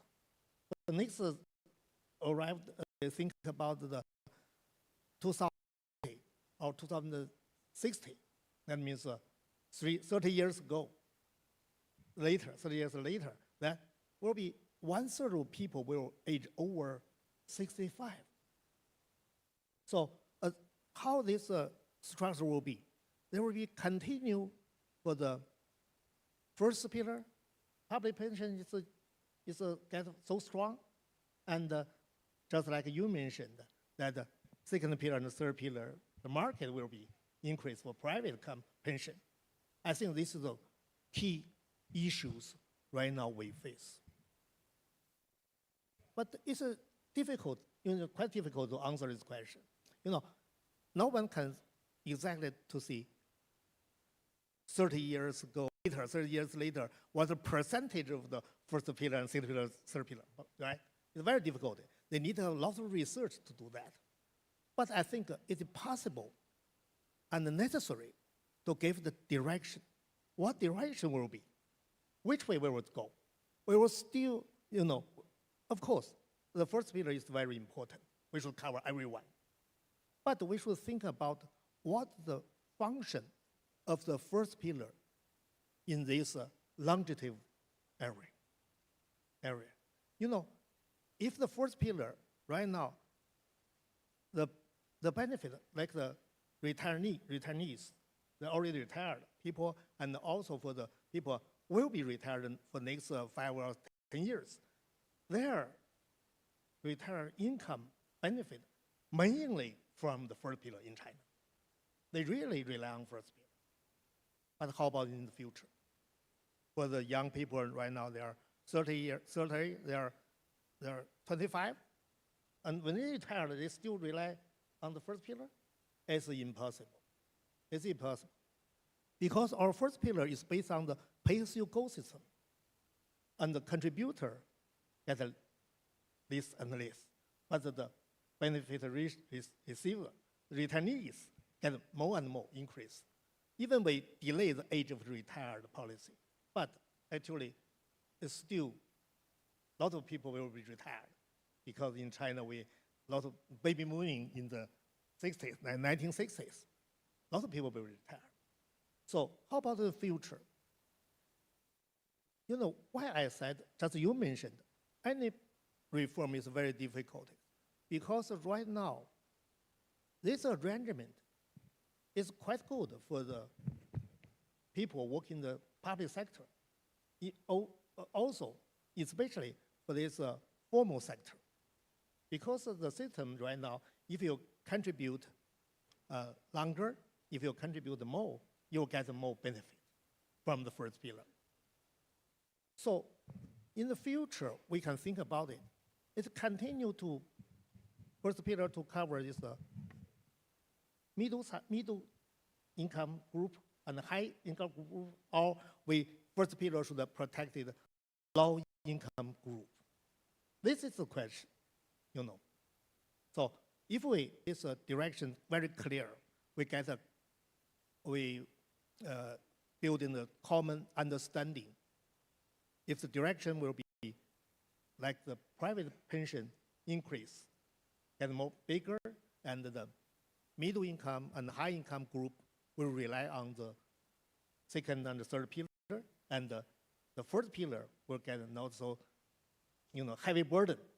Then they can pay more for the low income people to guarantee their old time life. If this way, everyone agree, we have to change this way, then we should, like the second pillar and the third pillar, to develop faster. For the last 20 years, the second pillar, they are still covered a small number. And the third pillar just started. People want to join it, but they have a lot of issues.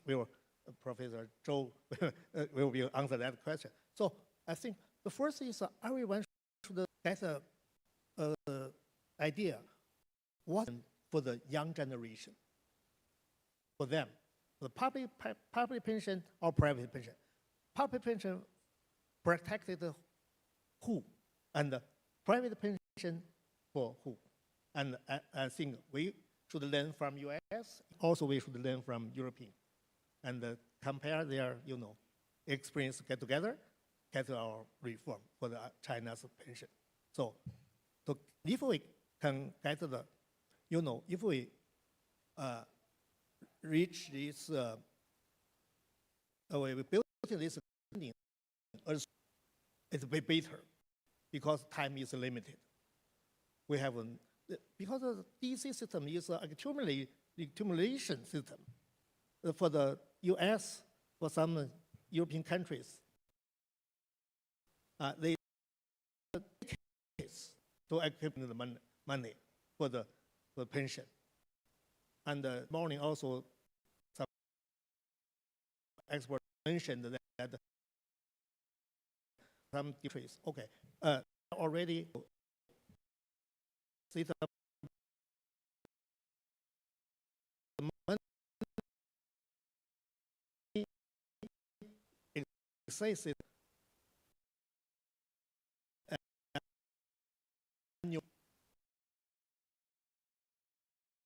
but no time because to Okay, as soon as possible. It's true for the three countries that speak. The UN Europe system and China has our own the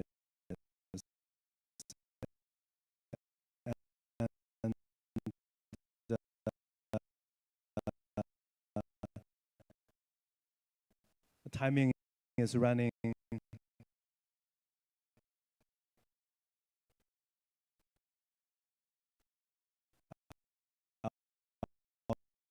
Very fast. Unique is that nobody else has seen this dramatic democratic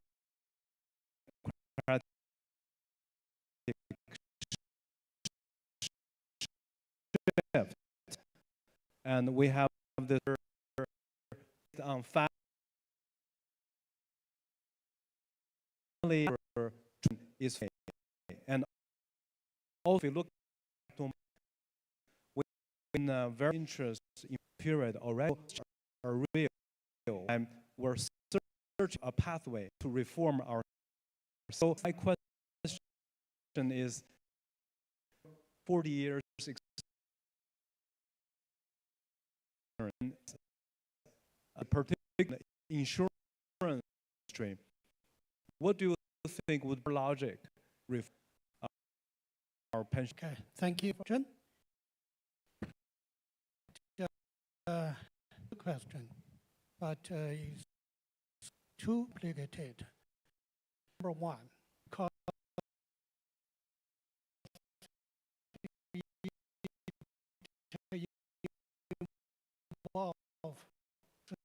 the system used to the age we have entered. Number three, how the system is moving around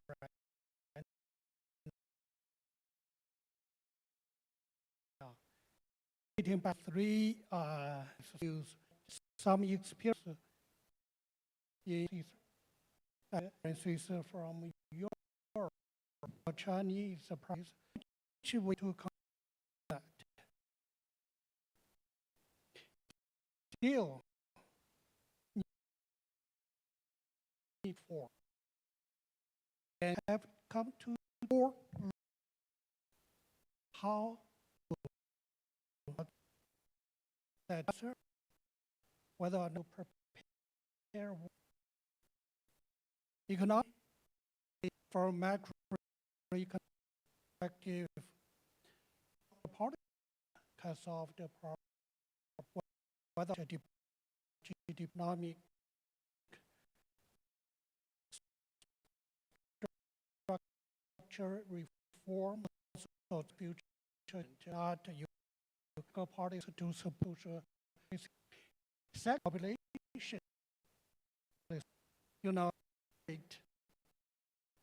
Right now, in the past we have one to say, in society to change. to have another out, no strict strain restrictions. Trying to solve the problem, also have to understand how could have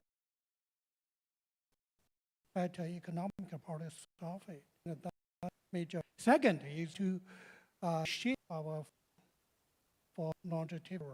Right now we have what we call is air economy and also elder care financial system and also retirement finance. This is one of important part of financial reform. You know, in 3 years, we have a what we call is 5 for 5篇大文章, in which we can find that retirement finance, that's a very important part that in the future government will support them, support the financial institutions to push forward, to have more finance and more financial services to cope with the financial system reform. But the problem that how do we reform our financial? I think that there's 3 areas we consider. Number one, to maximize and current 3-tier systems, that social security system, the reshape the system, the issue, and that the finances should focus ourselves on social security system so that they can display better rules for elderly, retirees, and also aging. Second, to think about how to make up, especially for the and they don't want their future life, especially they retired, they can serve because they want better with economic development. The last one, as financial institution, to make your money, to invest, keep the value up, and to keep the value in safe. So this is what we call in the 3 major. Thank you. Thank you, Mr. Shou. Yeah, it's you mentioned economic policy, which is basically the foundation of everything. And the current 3-pillar system, we need to continue improving and optimizing. I think that's consistent with what Professor Dong was saying. Lastly, to me, skill set of to make sure they can make money or grow the money in the society. That seems to be very, very crucial to sustain. So actually, very good to the second round about because we know reform, but important path.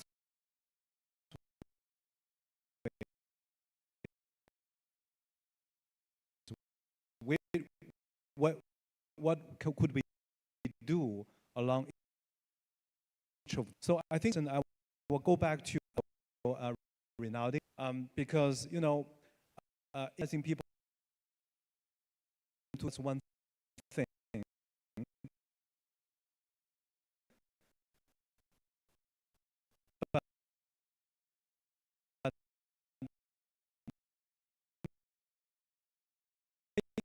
sure when they retire, there's steady income coming out of it. That's a nice skill set manager that mentioned. That seems to require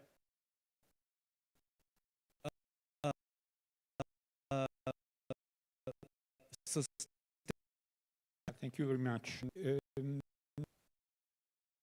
Probably in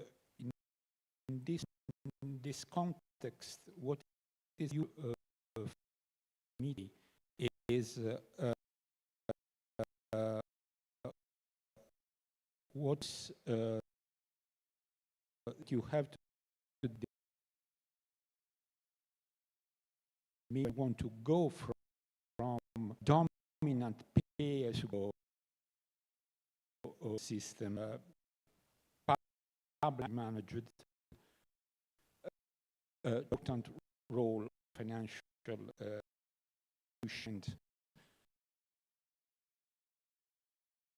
a pension is based on the accumulation and the money invested. As mentioned already, is that we do that basically. You have to manage from a situation run risks of makers. That's what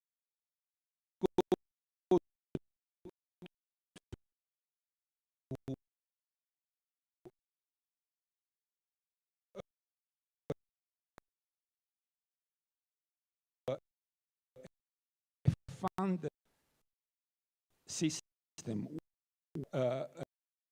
individual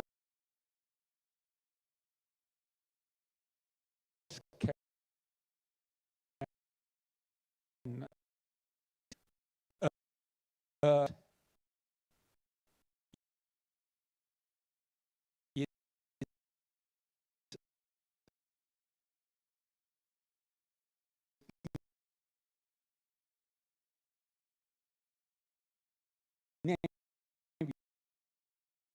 inevitable somehow, but managed properly.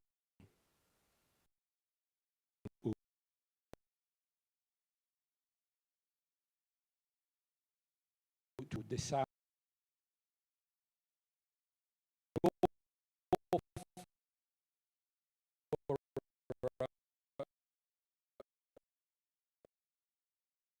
personal for an important of pension schemes, you need is because where it find faults that can be in different levels. The first, how much you, because the point to have a good pension in a contribution have to come from employers and from so this is the first thing. And obviously you need important and stable tax incentive, very, very stable and clear incentivized policy that has to be actually in, we say in bipartisan. You cannot change this policy when you have elections. Is probably where we have that change quite free. That is a very, very important issue. You may have probably you may have an advantage in terms of having a government have a sustained and long-term leadership more than we may be able to do in Europe. The second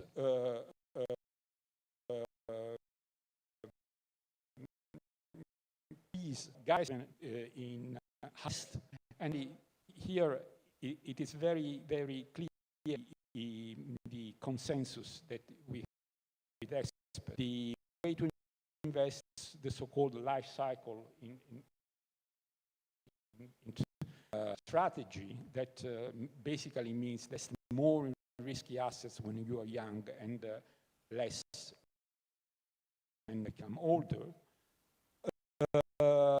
And the third thing to consider is that the same thing, same default, has to be applied also to the payout phase. And then here we go to talk about annuities. We go to talk how to this a system that actually has the objective to realize what Mr. was mentioning before, a stable income that goes as long as you live, and what else? And protection, obviously. Possibly also some bequest motives that you may want to have as well. Here I'm see actually a way to do that only with the market-based. Here what is that you need to have a composite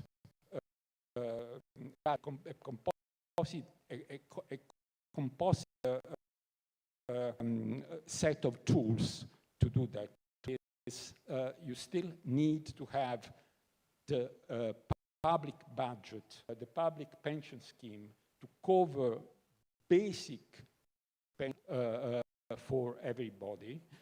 So taking care of people that were able to save enough, to earn enough for their lives, a very, very important social objective that has to be counted. Then you have annuities, but let me be frank, these are a tricky product because in principle that is it is wonderful because the field of annuities that Mr. Cherian, Professor Cherian was mentioning before, a stable income as long as it is the definition of annuities. But the problem is that first, annuities are costly because they are risky, because longevity risk is very estimate, and anyway you have solvencies for insurance companies that you have to consider. So anyway, there is a component cost that is available for annuities. So this is a supply side problem. But then you have a strong demand side issue. Annuities are often are not very well considered. First of all, they are opaque. It's difficult to understand the mechanism. Second, they are perceived as unfair. The reason is very simple. The reason is that the annuity is basically in which who lives more wins and who dies early loses. And that is basically is a game where you have the lucky few who live longer to win, and the important issue to consider is that expectancy very strongly correlated with wealth and income.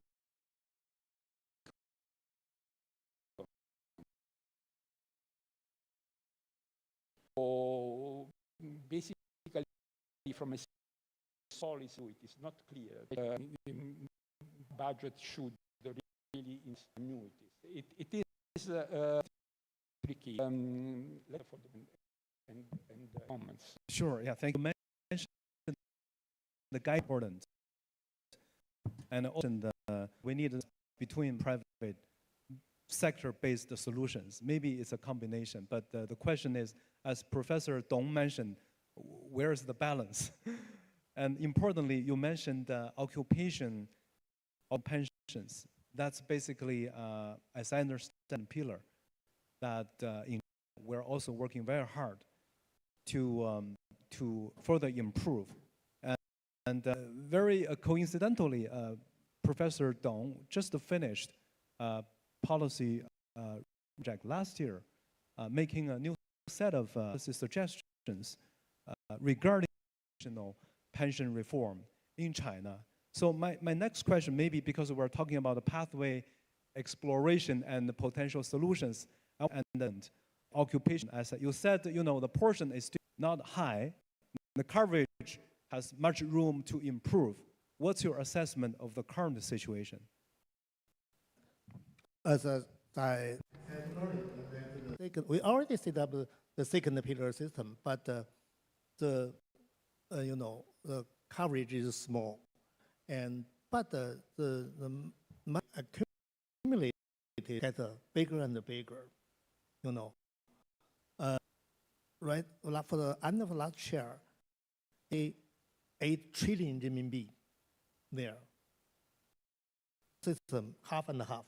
One is for the one is enterprise annuity, one is for occupational annuity for public sector. One is the private sector, one is for the half is for the private sector. So also this the money grew very fast.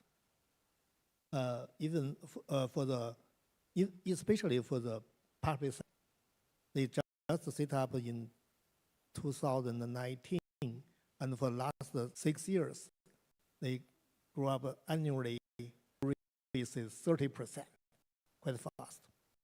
And also is good for the price annuity. The annual return is 60%. Even in some years, it's so difficult. So let's get strong and get bigger and bigger. So we think why we pay so much in the pillar. I think in the young generation, especially for some middle income and high income groups, they mainly sick. Of course, first pillar is very, very important. You just really agree. But for the young generation, they should think about their whole life. When they retire, they get more money from the second pillar and the third pillar.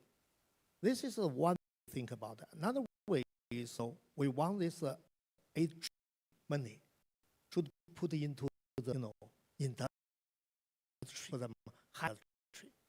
It's a term money. We should put some high-tech industry. But right now, because the policy is still, not perfect, the money put in the stock. So the example, the money is right now is managed institutions, but the policy institutions, they should evaluate their performance. One month, so too short, so they get very nervous. They don't want to take a risk, but if you want long run, take the risk, right? You can get the return. So the policies are changing now. But last year, China issued policies occupational pension managers to put more in the stock market and run to the companies. So this is important for us. But you just mentioned, if you put it into the stock market, there's some risk, right? And pension is for old life, so there is lost anytime.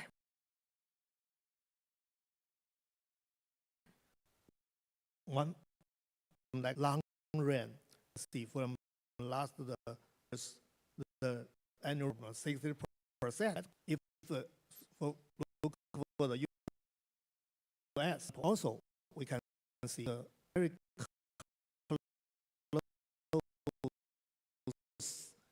relations with pension the capital market and the market give return pension funds. So there are relations, very complicated issues right now. If we want to solve this problem, there's a lot of work to do. Maybe you can take time. I mean,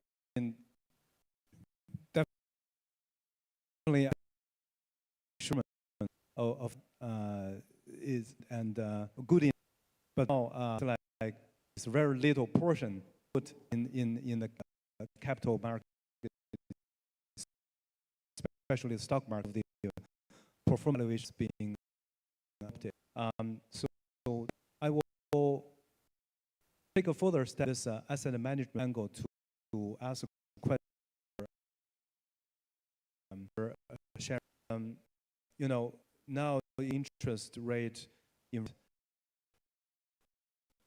the institute or the development of capital is more for making sure the people, the customers will get enough and a reasonable return, say 10 years, 20 years later. So what changes are happening in the field of asset allocation in terms of practices in different parts of the global market? Okay. I want to I'll take a global view once again. Yes. And I'll take the question slightly differently in response to some of the excellent points raised by the panelists. So I'm not saying you should throw out the Pillar 1 defined benefit type program. Europe has got some very good programs like Norges Bank, which takes oil royalties, puts it into a fund, and they manage well for on the government side. Very, very good fund. Dutch huge job too in the past. I don't know what now, but at least when I was in the financial industry, they did a very good APGs and stuff like that. So there are pensions. The beauty of the system is to pick the best from the world. The Singapore system has got some very good properties. They are for the retirement annuity, as you said, private annuity is expensive. So you need a first base fall through living and you can get 9,700 if I do the math, $100 in payout. It's the highest in the world because it's very, very low cost. Plus it's subsidized, 8 to 400 that you can put us. Coming back to China, so glad pension reform. There's so keep at it. Explain find baseline at whatever you call it, Pillar 1 has to be a central planning system. I always say that in Singapore, Malaysia. So in Malaysia and Singapore, it's mandatory and it's a defined contribution, self-funded but mandatory. Everyone puts it into the same account. So there's some level of risk pooling. So before you go to the occupational, which I the 401k employee, you need the national social system to be operating well. I think you all have an NS. You need that because you expect provinces to be given out. You need to pull in provinces across cohorts and so on. On your point about bequest function, I think it's important to give out bequest. Priority should be to take care of yourself. So bequests are fine, but make sure everything is sufficient. So the national security main thing. Then the question invest. So patient capital. Let me come to the patient capital part. Not everyone should be patient capital. Pension funds, institutional managers, all should be patient capital. So for example, in the 401k system, I like about my 401k, just like in the CPF and EPF. I've got all accounts. I've got a 401, I've got a CPF in Singapore and an EPF because I lived in all three countries. Is that it is an institutional account. That means you low fees for an asset allocation fund. It could be target date, one where you de-risk, but it must be a choice for someone who's not in financial literacy, able to make that seamlessly. Singapore is going to adapt. They did the Prime Minister, I don't know how many from Singapore here, but the Prime Minister, your Prime Minister, announced a month or two ago about the LRIS, investment scheme. It's the social investment in America. So that the point is focus on institutional patient institutional investors. And the problem is, and let hedge funds guys do their, retail investors should not doing this kind of in and out trading. I know it's very common in Asia, China too, for people to play the market and all that. I would say be patient. Give it to the institutional managers to do that management at low cost. Professor Dean Liu Bill mentioned earlier, I think he went from Chengdu. He said exactly what the restrictions on pension funds are. They cannot be marketing and all that stuff. They cannot look at liquidity, quality of the investments. So now the next question is the alternative asset class invest. With security tokenization and digital assets, actually you have a range of products you can invest in smaller bite sizes. Alternative investments, it could be collateralized digits.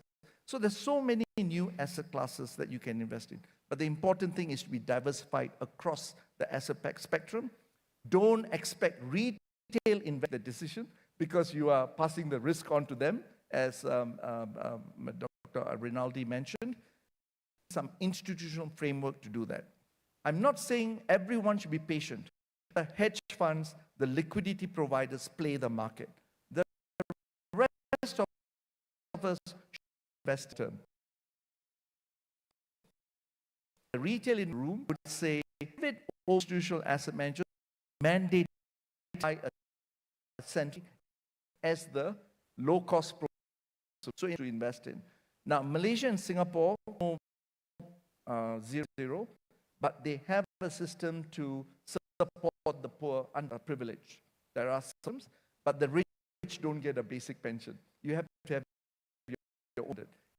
If you do enough money, the government, they have targeted safety net. It's a safety net exactly. So, but the rest of us have to depend on the interest rates that the CPF or the EPF provides, which is pretty good. And then anything that you put it in institutional class. The whole idea is if you are going to invest in markets, make sure it's diversified. I don't care what asset class you're in. It's and it is placed institutionally. So capital is for retirement fund. It's not for everyone. Sovereign funds could be patient capital. Pension funds could be, but don't stretch it too much because liquidity providers. Because when a pension fund wants to get out of an asset, there must be someone ready on the other side to be able to absorb that order flow. So you need those higher frequency traders. If everyone's patient, there won't be any trading. There won't be any price discovery. There won't be liquidity. So, which is what Dean Liu was pointing out earlier. So I would just say that, and you can ask me a follow-up question. Yeah, I think that's definitely very important. I think that's fully in line with what's in China regulators encouraging to have a more and also more sophisticated institutional investor cohort.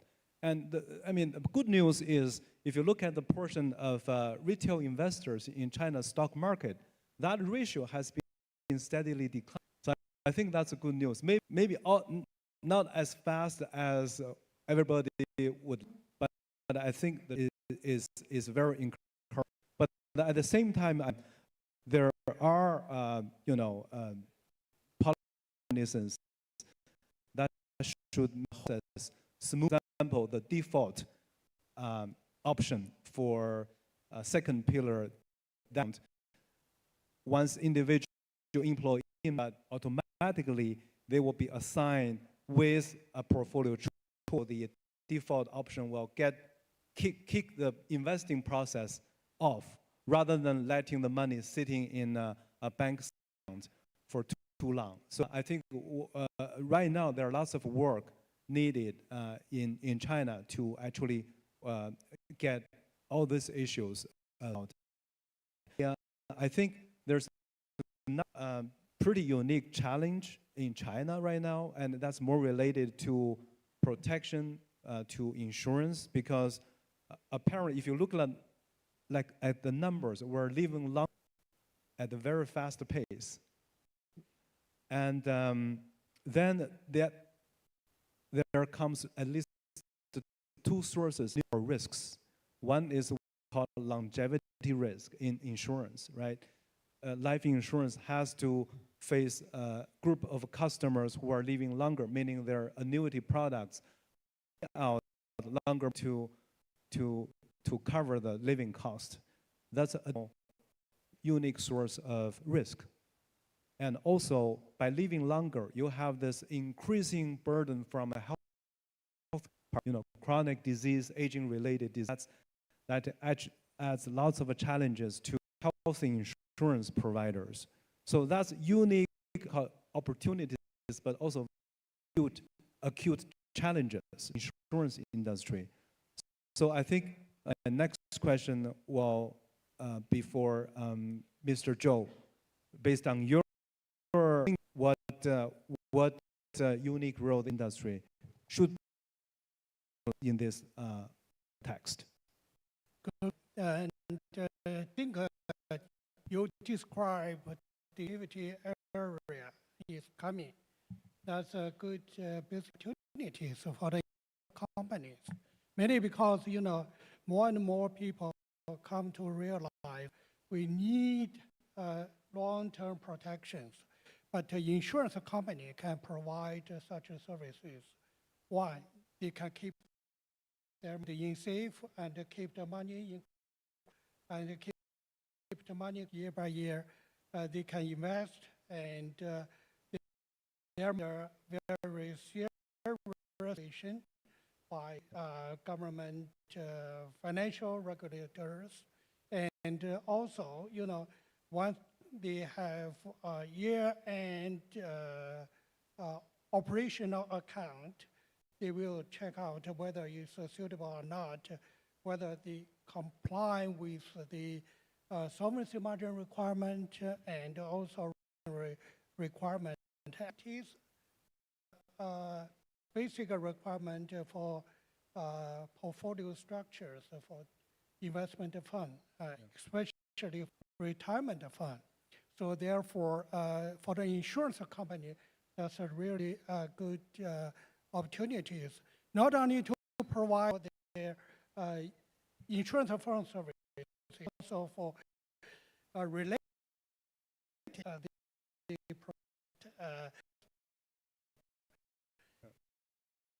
greater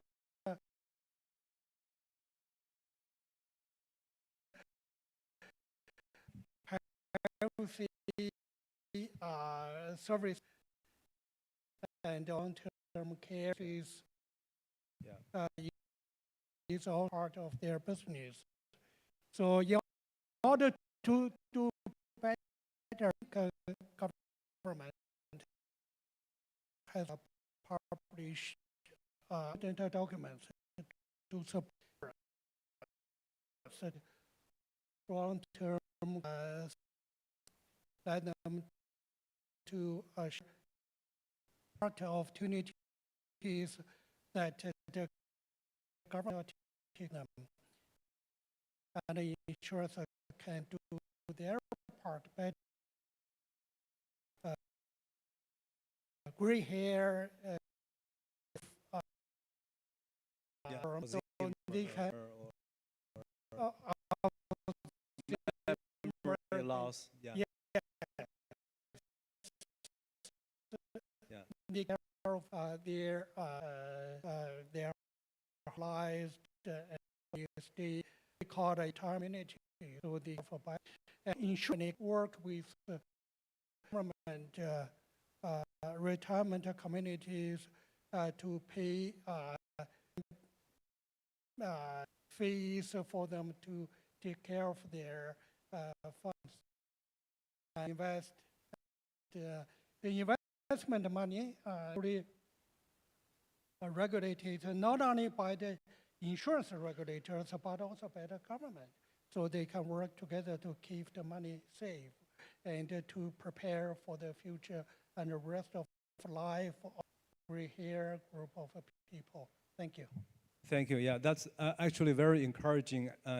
In fact, as you mentioned, the long-term care insurance products, I think that there's a very successful trial period, as I know, in China on this, which are super important for, right now, 90 or 95 of older people still choose to live at home for their aged life. It's a traditional culture-related choice, but for that you have to be able to have a system to provide care with quality and with standard, and that's where I think the long-term care insurance product is kicking in. I think this is sort of the first year the commercial-based insurance products long-term in China. And at the same time, we see very encouraging development in the commercial-based, commercial healthcare insurance, dealing with, the chronic disease, certain type of acute diseases that cannot be fully covered by the basic e-bao. So we see lots of developments right now happening in the insurance space. But I pretty much echo what Professor just said. Institutional approach seems to be the sustainable way to find a better solution if we talk about the reform of this overall system, because coordination of different types of institutions. It's not like a one institution, one sector solution. That's not achievable. Yeah, and I think we have 4 or 5 minutes. We can open up to the question or two, because this is the second year, maybe the third year we're having this topic being discussed at the forum. I think that showed the importance of this issue. So, if in the audience would like to question, please just raise hand. There's a one gentleman in the far back. I don't know if a mic can be passed to him.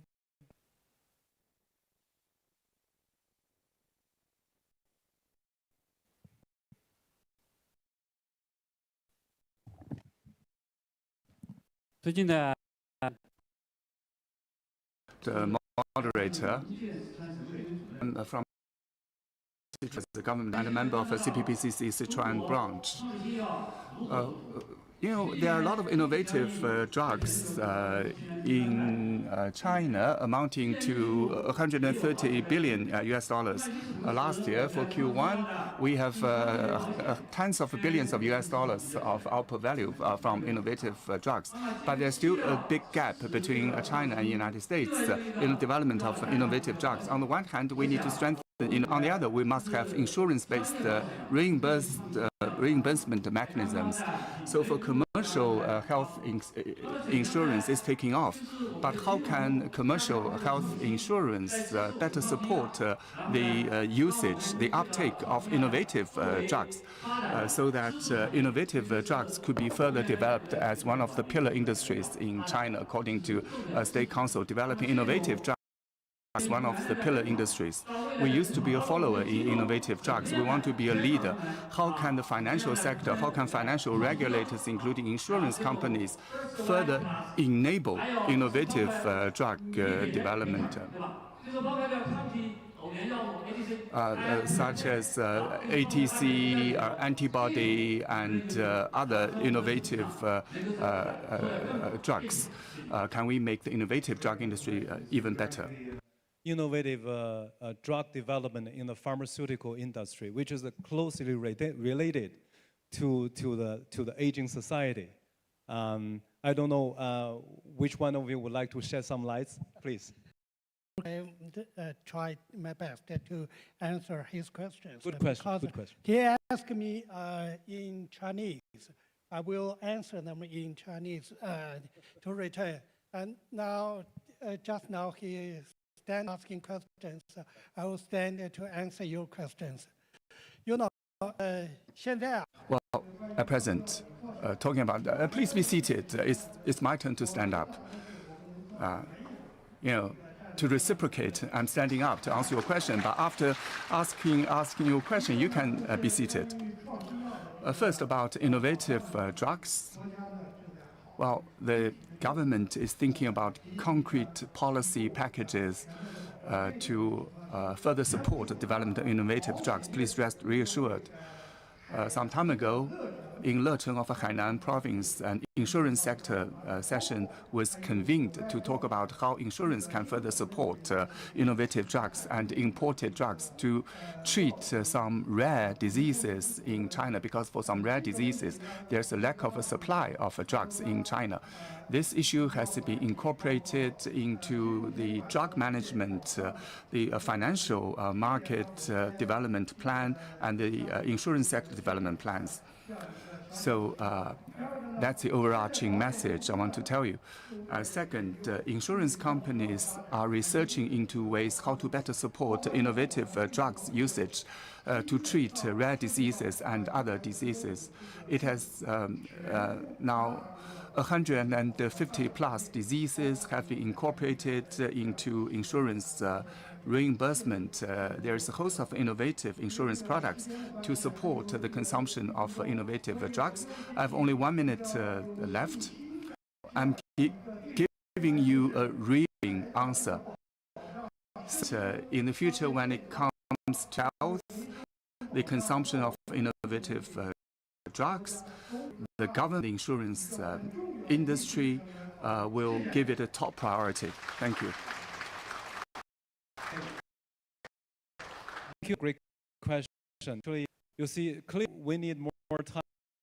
I really want to get into all the impacts that's related to aging, but very fast. But I think I would like to suggest we give another round of applause to the 4 truly distinguished experts for their time and sharing on this question. Also, I hope, to be continued, because we probably will need another 2 or 3 sessions to scratch the surface of this issue. Thank you so much.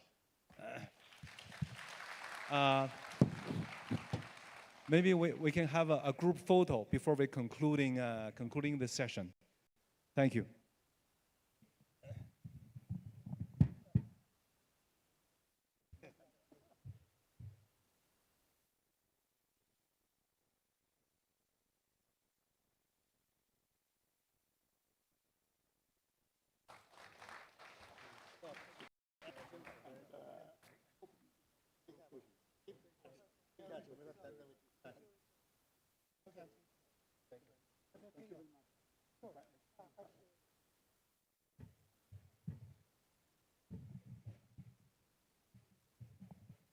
I'd like to thank all Chairman Zhou and all the other panelists.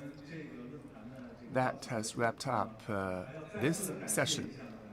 Once again, I'd like to thank our strategic partner, Shanghai Pudong Development Bank, for your important support. Now we are going to kick off another very important part of our forum today, which is much anticipated and expected. With a round of applause, let's invite Mr. Huang Qifan, the 18th Central Committee member and the former mayor of Chongqing, to deliver a keynote speech for Tsinghua PBCSF Global Finance Forum 2026. Mr. Huang, please.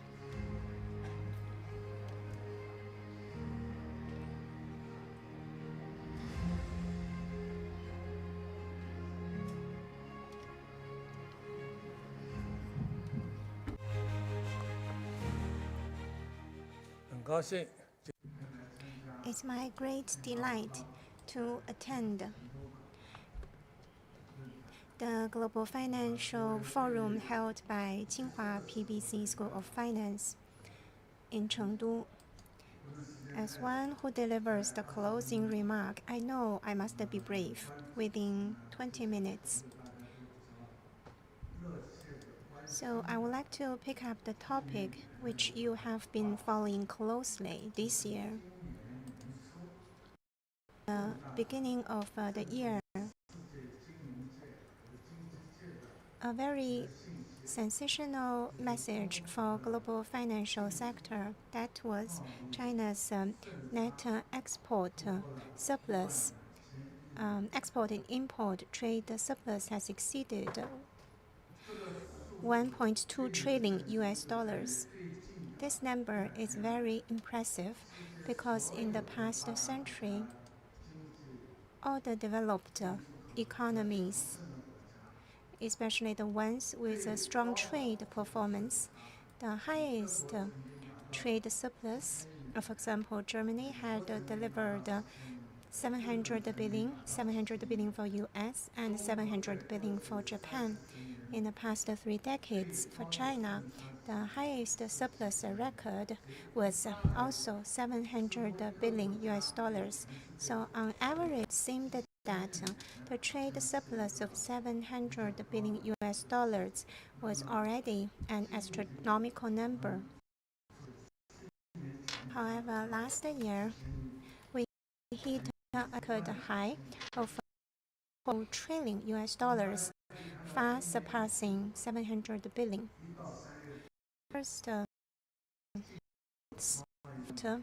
a monthly basis, the surplus averaged over 100 billion US dollars and 300 billion for 1 quarter.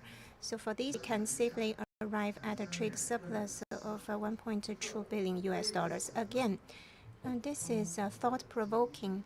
Why does China's trade surplus has been outpacing others by such a big margin, even against the backdrop of the tariff slashed by Trump and the small yard, high fence strategies by the U.S., we still managed to deliver the record high trade surplus.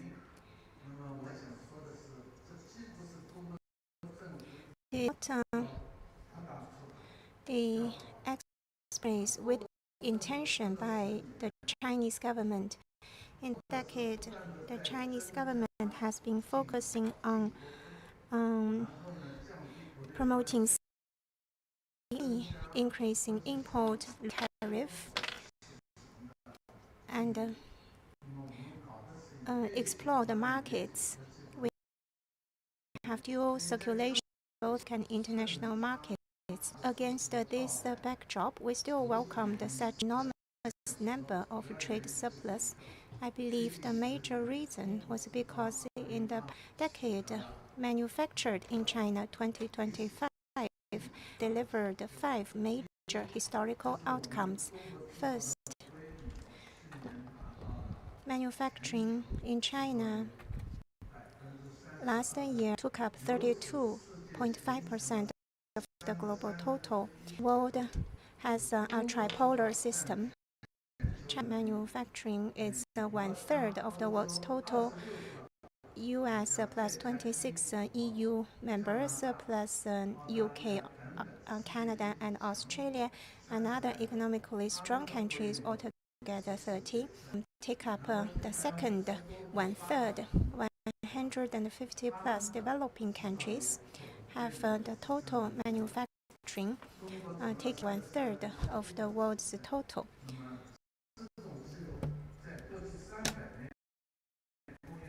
In the past 300 years of industrialization, only UK has kept such an impressive record for 1 century. The US had also once hit a record of over 1/3 of the world's total manufacturing. for 80 years, and China is now 1/3 of the world's total. We can keep the record for 30 years, 50 years, and 80 years, and even longer. The unseen changes in the century start here. With the huge size of manufacturing, we are not only catching up, we are not labor-intensive industry. Those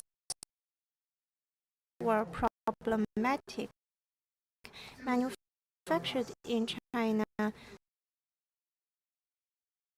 2025 has the very aim to include the 10 most important industry sectors, which take up over 50% of the entire manufacturing pie. The competition among nations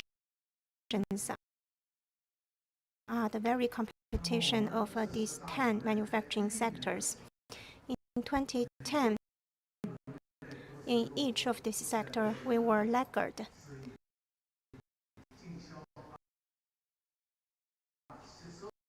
And we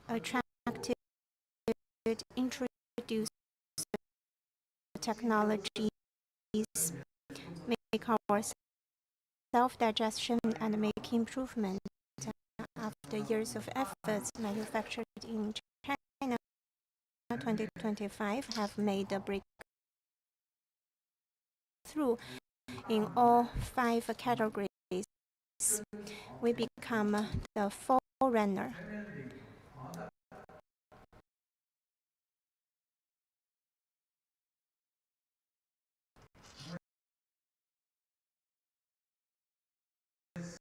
We are already the champion in these 5 sectors, including traditional manufacturing, highway, railway, electricity generation, electricity transmission, storage, automobile manufacturing, and new energy manufacturing. In all these areas, China is already a vanguard. In other areas, including new materials, biopharmaceuticals, advanced sophisticated equipment, aerospace, AI, electronics.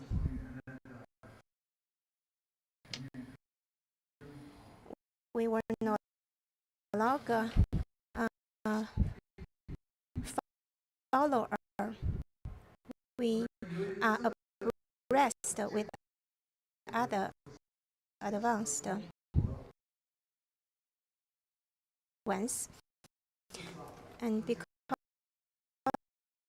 of the improvement manufactured in China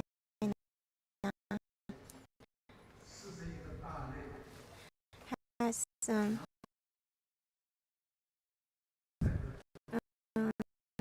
the products in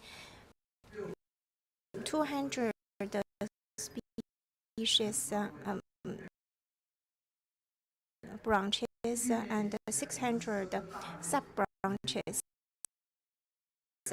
full coverage. In the past, we failed to cover 10 major categories, and now we cover all of them. In manufacturing, China has the full coverage of all categories, all sectors. The fourth achievement was that before 2010, 50% of China's manufacturing was in the processing.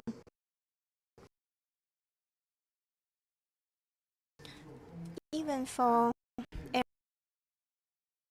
conditioner, home appliances, or the ones with tech content, if the parts and key components are imported from abroad, what we are doing is only simple assembly. We have the assembly of an 800 milling, and we export for 1,000 milling. Then we are still lagging behind. In the past decade, the most important achievement was before 2010. The manufacturing part took up over 50% of the country's total, and we have made a total shift. 80% of Chinese products are provided by the domestic suppliers. In other words,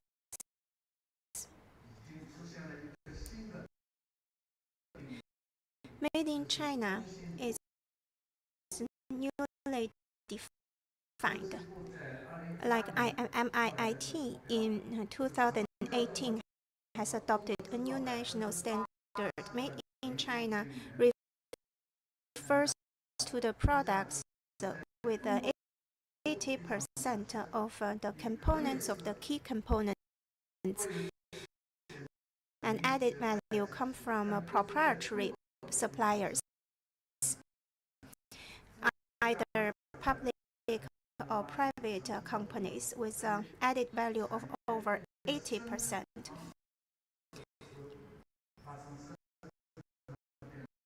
The production pattern of industry chain has experienced profound changes. And that triggers the second question, is China exclusive to foreign investment? Are we doing this alone or with others? Again, we come back to the domestic and international circulation in combination. We are opening wider and deeper in broader areas and attract foreign investment to China, which has doubled in size. Without a tariff wall, small yard high fence, even with disinvestment, all these policies, we didn't see the dwindling foreign investment. In China, in the past 5 to 8 years,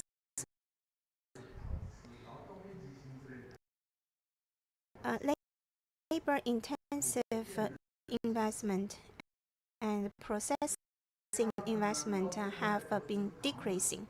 And for those who come to China, to importing infrastructure has been dwindling. It's not that we do not welcome such investment. It is because infrastructure is almost saturated in China. We also see the ramping down of domestic investment, and the processing labor-intensive industries are shifting to Southeast Asian countries, and real estate sector are experiencing structural adjustment. The domestically new investment in real estate sector was also decreasing, with foreign investment in real estate almost zero. In the past 20 to 30 years, these parts of foreign investment took up 40 to 50% of the total investment. But now it is no longer 40 to 50%. But if we assess the FDI attracted in the past decade, averaged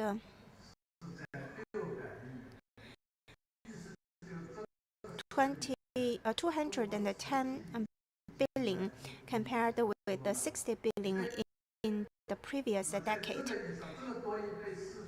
Or in other words, we have seen the FDI almost doubled.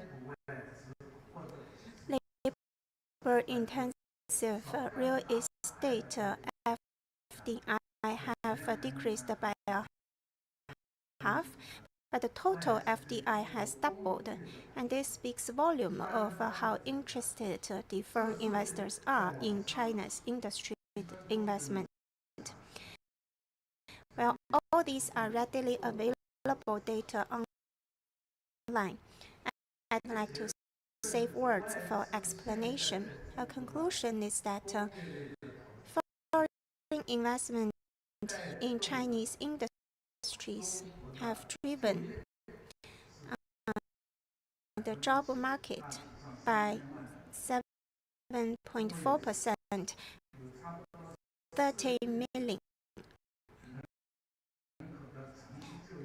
jobs. And China has 400 million working population. FDI has driven 15% of tax revenue. Non-public sector contribute 50% of the tax revenue. 15% come from foreign direct invested businesses. FDI has also increased our export among the 3 trillion. 1 trillion was generated by foreign direct investment, especially the high value added products export took up a bigger percentage. For example, smartphone export, 100 billion US dollars. And Apple has set up plants in Shenzhen and Chengdu, and all these smartphones were exported. So, made in China in the past decade has delivered a phenomenal progress, supporting the trade surplus increase. Now we are covering 1/3 of the world's manufacturing. Of course, the base is increasing. Of the world's manufactured products are from China with high quality, and 90% are electronics, machinery products, and capital-intensive and skill-intensive products. Last year, China exported 90% high-value added products. The first last year, cheaper export 100, and the top category among all automobile,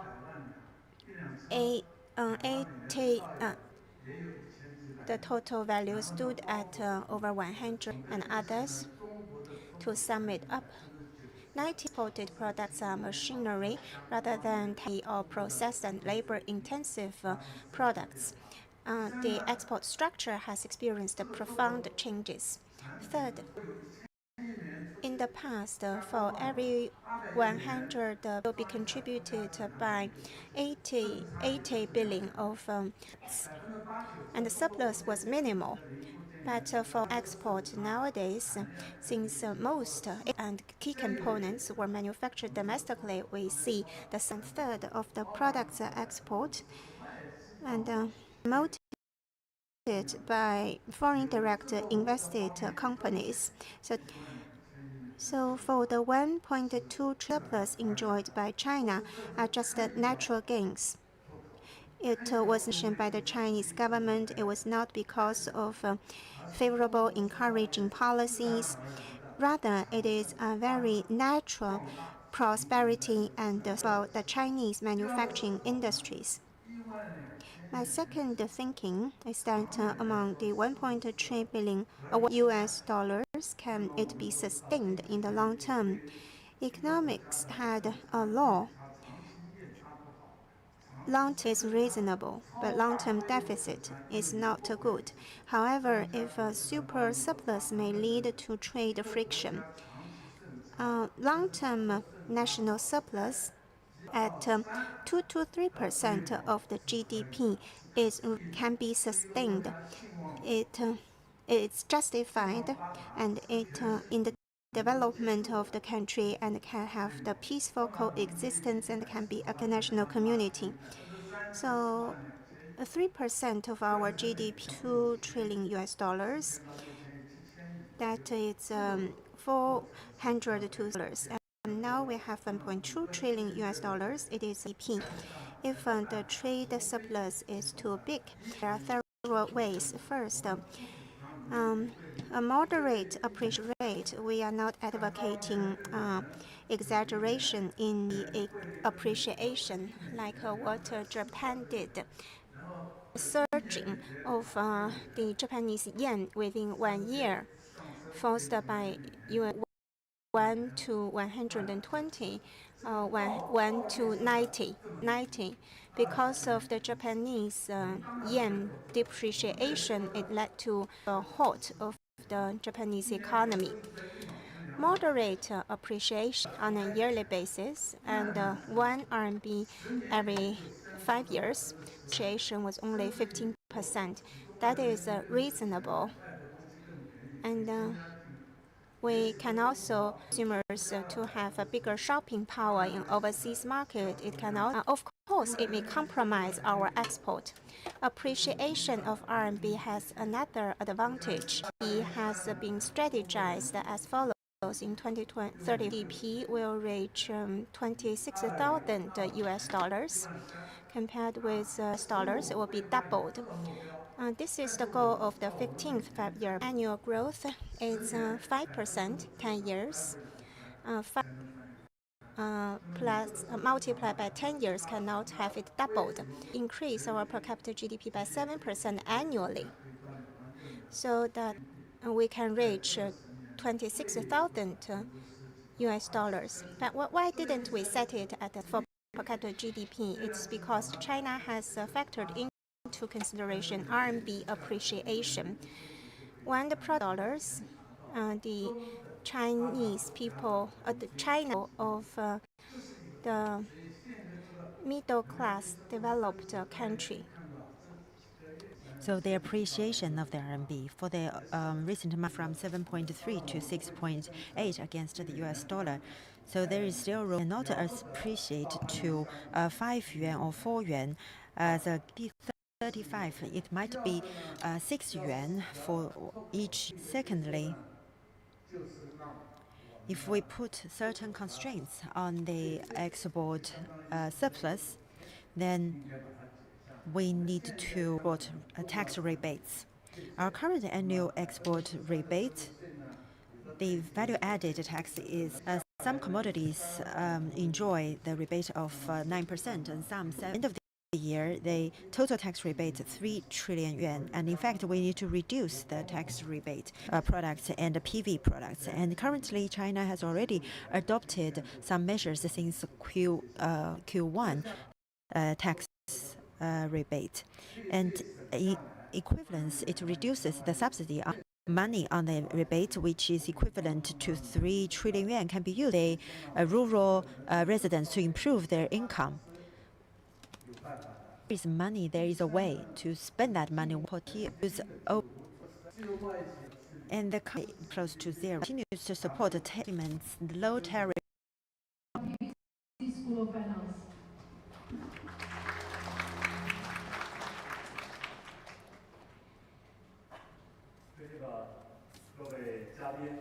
Distinguished guests, dear friends and alumni, good afternoon. I am the Dean of Tsinghua PBCSF.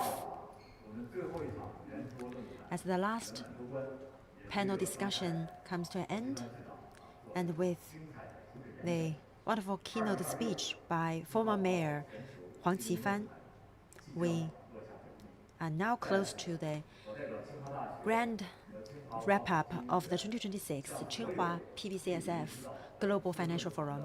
On behalf of the School of Finance, I would like extend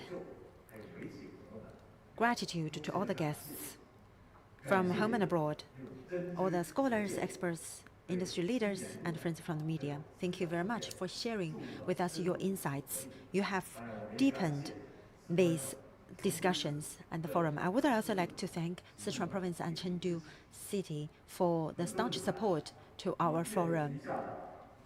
With the theme of the global financial governance in the changing world, new challenges, new opportunities, and new developments, this forum has staged high-level discussions and practical discussions, as well as closed-door meetings. Each speech and dialogue has made us deeply realize that in the context of profound adjustments in the global economic landscape, the convergence of geopolitics and the financial cycles, the vitality that the financial industry embodies, responsibilities it shoulders.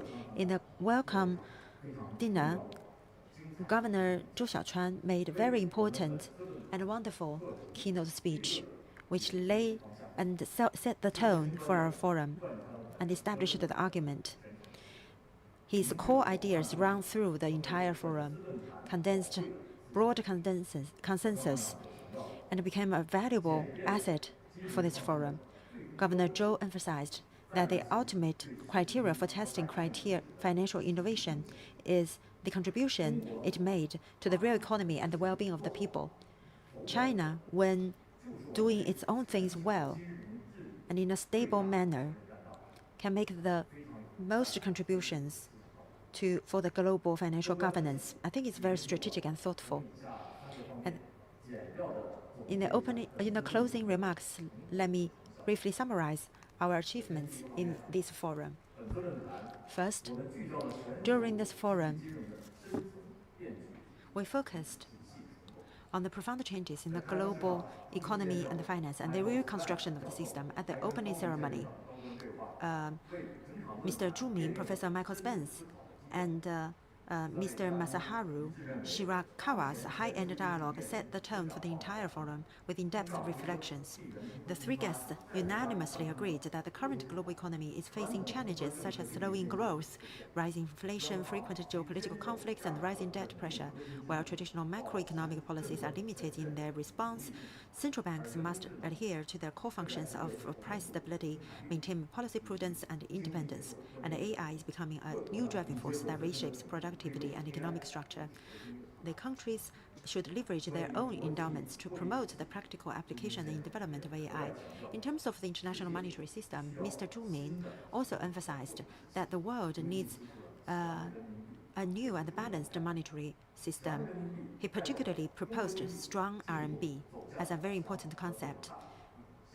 Strong RMB is a very important and the practical need for China's economy to become stronger and larger. Throughout the dialogue, from a cautious and pragmatic perspective, a profound insight has been provided. into global financial development and policy choices in turbulent times. The International Monetary System Reform Forum, former Prime Minister of Kyrgyzstan, Mr. Atambayev, pointed out profoundly that the focus of current global challenges and competition is no longer solely centered on economic and military power. Whoever manages trust has more influence and control. Therefore, we must spare no effort to build trust worldwide. Mr. Ali Babakan, the former Deputy Prime Minister of Turkey, further emphasized that in the current international environment, the global governance system urgently needs to be built on reliable rule-based procedures and effective multilateral mechanisms. To slow down the continuous loss of trust among countries, we must promote the standardization of rules and procedures and enhance the synergy of the multilateral system. In the International Trade and Investment Reconstruction meeting, Mr. Maher, the chief representative of the International Monetary Fund in China, pointed out that with global trade policy uncertainty remaining high, geopolitical conflicts frequently occurring, and supply chains being reconstructed simultaneously, only by building a predictable and transparent multilateral trading system and through practical regional and international cooperation can we further promote the development of the service and digital economy. And in the Forum on Global Capital Market Trend, the Deputy Director of the International Department of the China Securities Regulatory Commission, Mr. Tan, emphasized as the world's second largest capital market will unswervingly promote high-level institutional opening up, and on the basis of deeper participation in global governance, actively contribute to Chinese solutions. And through bilateral and multilateral coordination through all parties, jointly promote the building of a more fair, just, and inclusive global financial system. And the second feature, in this year's forum, we always closely follow the spirit of the Central Financial Work Conference and deeply discuss the practical path of the 5 major areas or the 5 priorities of doing well the financial work. And in the release of the 2026 China Economic Outlook and the 2026 China Report, Director Ding Zhijie systematically interpreted the policy connotations of the tech finance, green finance, inclusive finance, pension finance, and digital finance. And at the Forum on Tech Finance Empowering Pension, New Productivity, the panelists jointly outlined a clear path for finance to support the transformation of sci-tech innovation achievements into industrial change. And in the reconstruction of the financial system in the longevity era, thematic discussions focus on pension system reform, long-term capital formation, and financial support for the elderly care technology industry. At the Green Finance and Sustainable Development Forum, we faced the new pressure on energy consumption brought about by the development of AI and data centers and explored how to guide long-term capital to invest in clean energy and low-carbon technologies. At the thematic forum on inclusive financing and the development of financing for SMEs, we focused on global inclusive growth and explored innovative models to activate the credit value of SMEs through digital technology. At the theme on boosting cultural and tourism consumption against the backdrop of China's strategy to expand domestic demand, we explored new consumption opportunities brought about by the integration of culture and tourism and low-altitude economy. And the third aspect is that in each session and the sub-forums, we base on China's practice and contribute the Oriental wisdom to the global financial governance. Just as Professor Zhang Xiaojuan said on the forum on AI driving digital economy, this round of tech development not only spurs the industrial reform and revolution, but also provides new impetus for China's economy to maintain stable growth.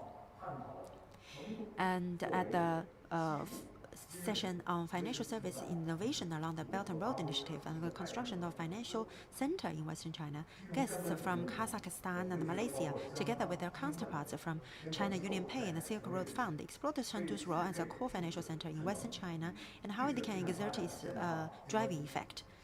And there's a panel discussion on financial topics brought about authorities, including those from Hong Kong's financial regulatory agencies, to discuss the modern regulatory system adapted to digital intelligence and green and low-carbon development, and offered suggestions.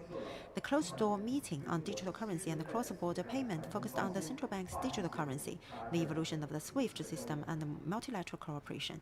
Additionally, we have included in the forum a new segment to provide a platform for the younger generation of Chinese entrepreneurs to pass on their innovation to facilitate practical exchanges in cross-border collaboration. During the forum, we also released a series of white papers, including the IMF's Global Financial Stability Report and the AI Insurance Industry Application Innovation White Paper. Dear friends and guests, these are our summaries of over 10 thematic forums and several closed-door meetings of this forum. It was truly exciting. And this forum focused on new challenges in global financial governance, new opportunities, and new developments. And all the guests talk about their insights against the global political turmoil and the complex situation of the financial system. And they explored solutions to develop challenges, maintain financial stability, and reach broad consensus. Focusing on AI, innovation, new energy, industrial transformation, and other hot topics, the guests deeply explored new opportunities so that solutions have been offered as to how to empower the new productivity with financial innovation. As the host of this, or organizer of this forum, the PBCSF is very pleased to see so many fruitful results have been achieved. And at yesterday's opening ceremony, leaders and guests all mentioned that this year marks the first year of the 15th five-year plan, and it is also coincidentally the 45th year anniversary of PBCSF and the 115th anniversary of Tsinghua University. And for our School of Finance, from this year to next year, we will also step into another landmark year because next year it would be our 15th anniversary of the Graduate School of Finance of the PBC to be officially merged into Tsinghua University. So looking into the future, we would continue to observe our mission to contribute to national rejuvenation and promoting the world progress. And at the year one of the 15th five-year plan, we would mobilize the fighting spirit of all the faculty members and the students and march forward firmly towards our goal. We have several goals in the next 5 years. And the first goal is to become the best financial institute in Asia. So this is an occasion for us to formally express our determination to the media. And we hope to receive staunch support of our colleagues in the industry and the experts and our alumni. The School of Finance will be committed to serving the building of a financial power, actively promote the innovation of global financial governance, and contribute the Tsinghua's wisdom and the strength of PBCSF. As we are close to the end of this forum, please allow me to sincerely thank all of the guests for your enduring care and support to Tsinghua University and Tsinghua PBCSF. I would also particularly like to thank all the foreign guests who travel afar from abroad. Thank you very much from traveling to China and to Chengdu. And I want to thank every expert and scholars who put in a lot of effort to make this forum a success. I would like to thank the leaders from Chengdu and from Sichuan as well. I suggest all of the audience, both online and offline, to give a big round of applause to all the experts and scholars. And I would also suggest that we give a second round of applause to thank all of the friends who participate in this event from online and offline. Because of your encouragement and your care, that made this forum a complete success. So again, I would like to thank you as well. Lastly, I want to thank my dear, and in order to prepare for the Global Financial Forum, we organized a working team in PBCSF. And it lasted 1 year for the preparation. We carefully selected all the topics, and we also exhausted all efforts in preparing the invitation of the guests. As an average member of my team, I am very honored to work with all the other members to make this forum such a success. I am very proud of every one of you. Thank you very much for your contribution. Distinguished guests, ladies and gentlemen, dear friends and alumni, next year, the Tsinghua PBCSF Global Financial Forum would put on a new look and demonstrate new topics to attract the attention of the world. We look forward to meeting with you once again. And I would bid goodbye to you for this year's forum, but we would reunite again next year. 今天的大会到此结束，会后工作人员将进行会场清理，请您携带好随身物品，感谢您的莅临，我们明年再会。Ladies and gentlemen, thank you for joining us at 2026 Tsinghua PBC School of Finance Global Finance Forum.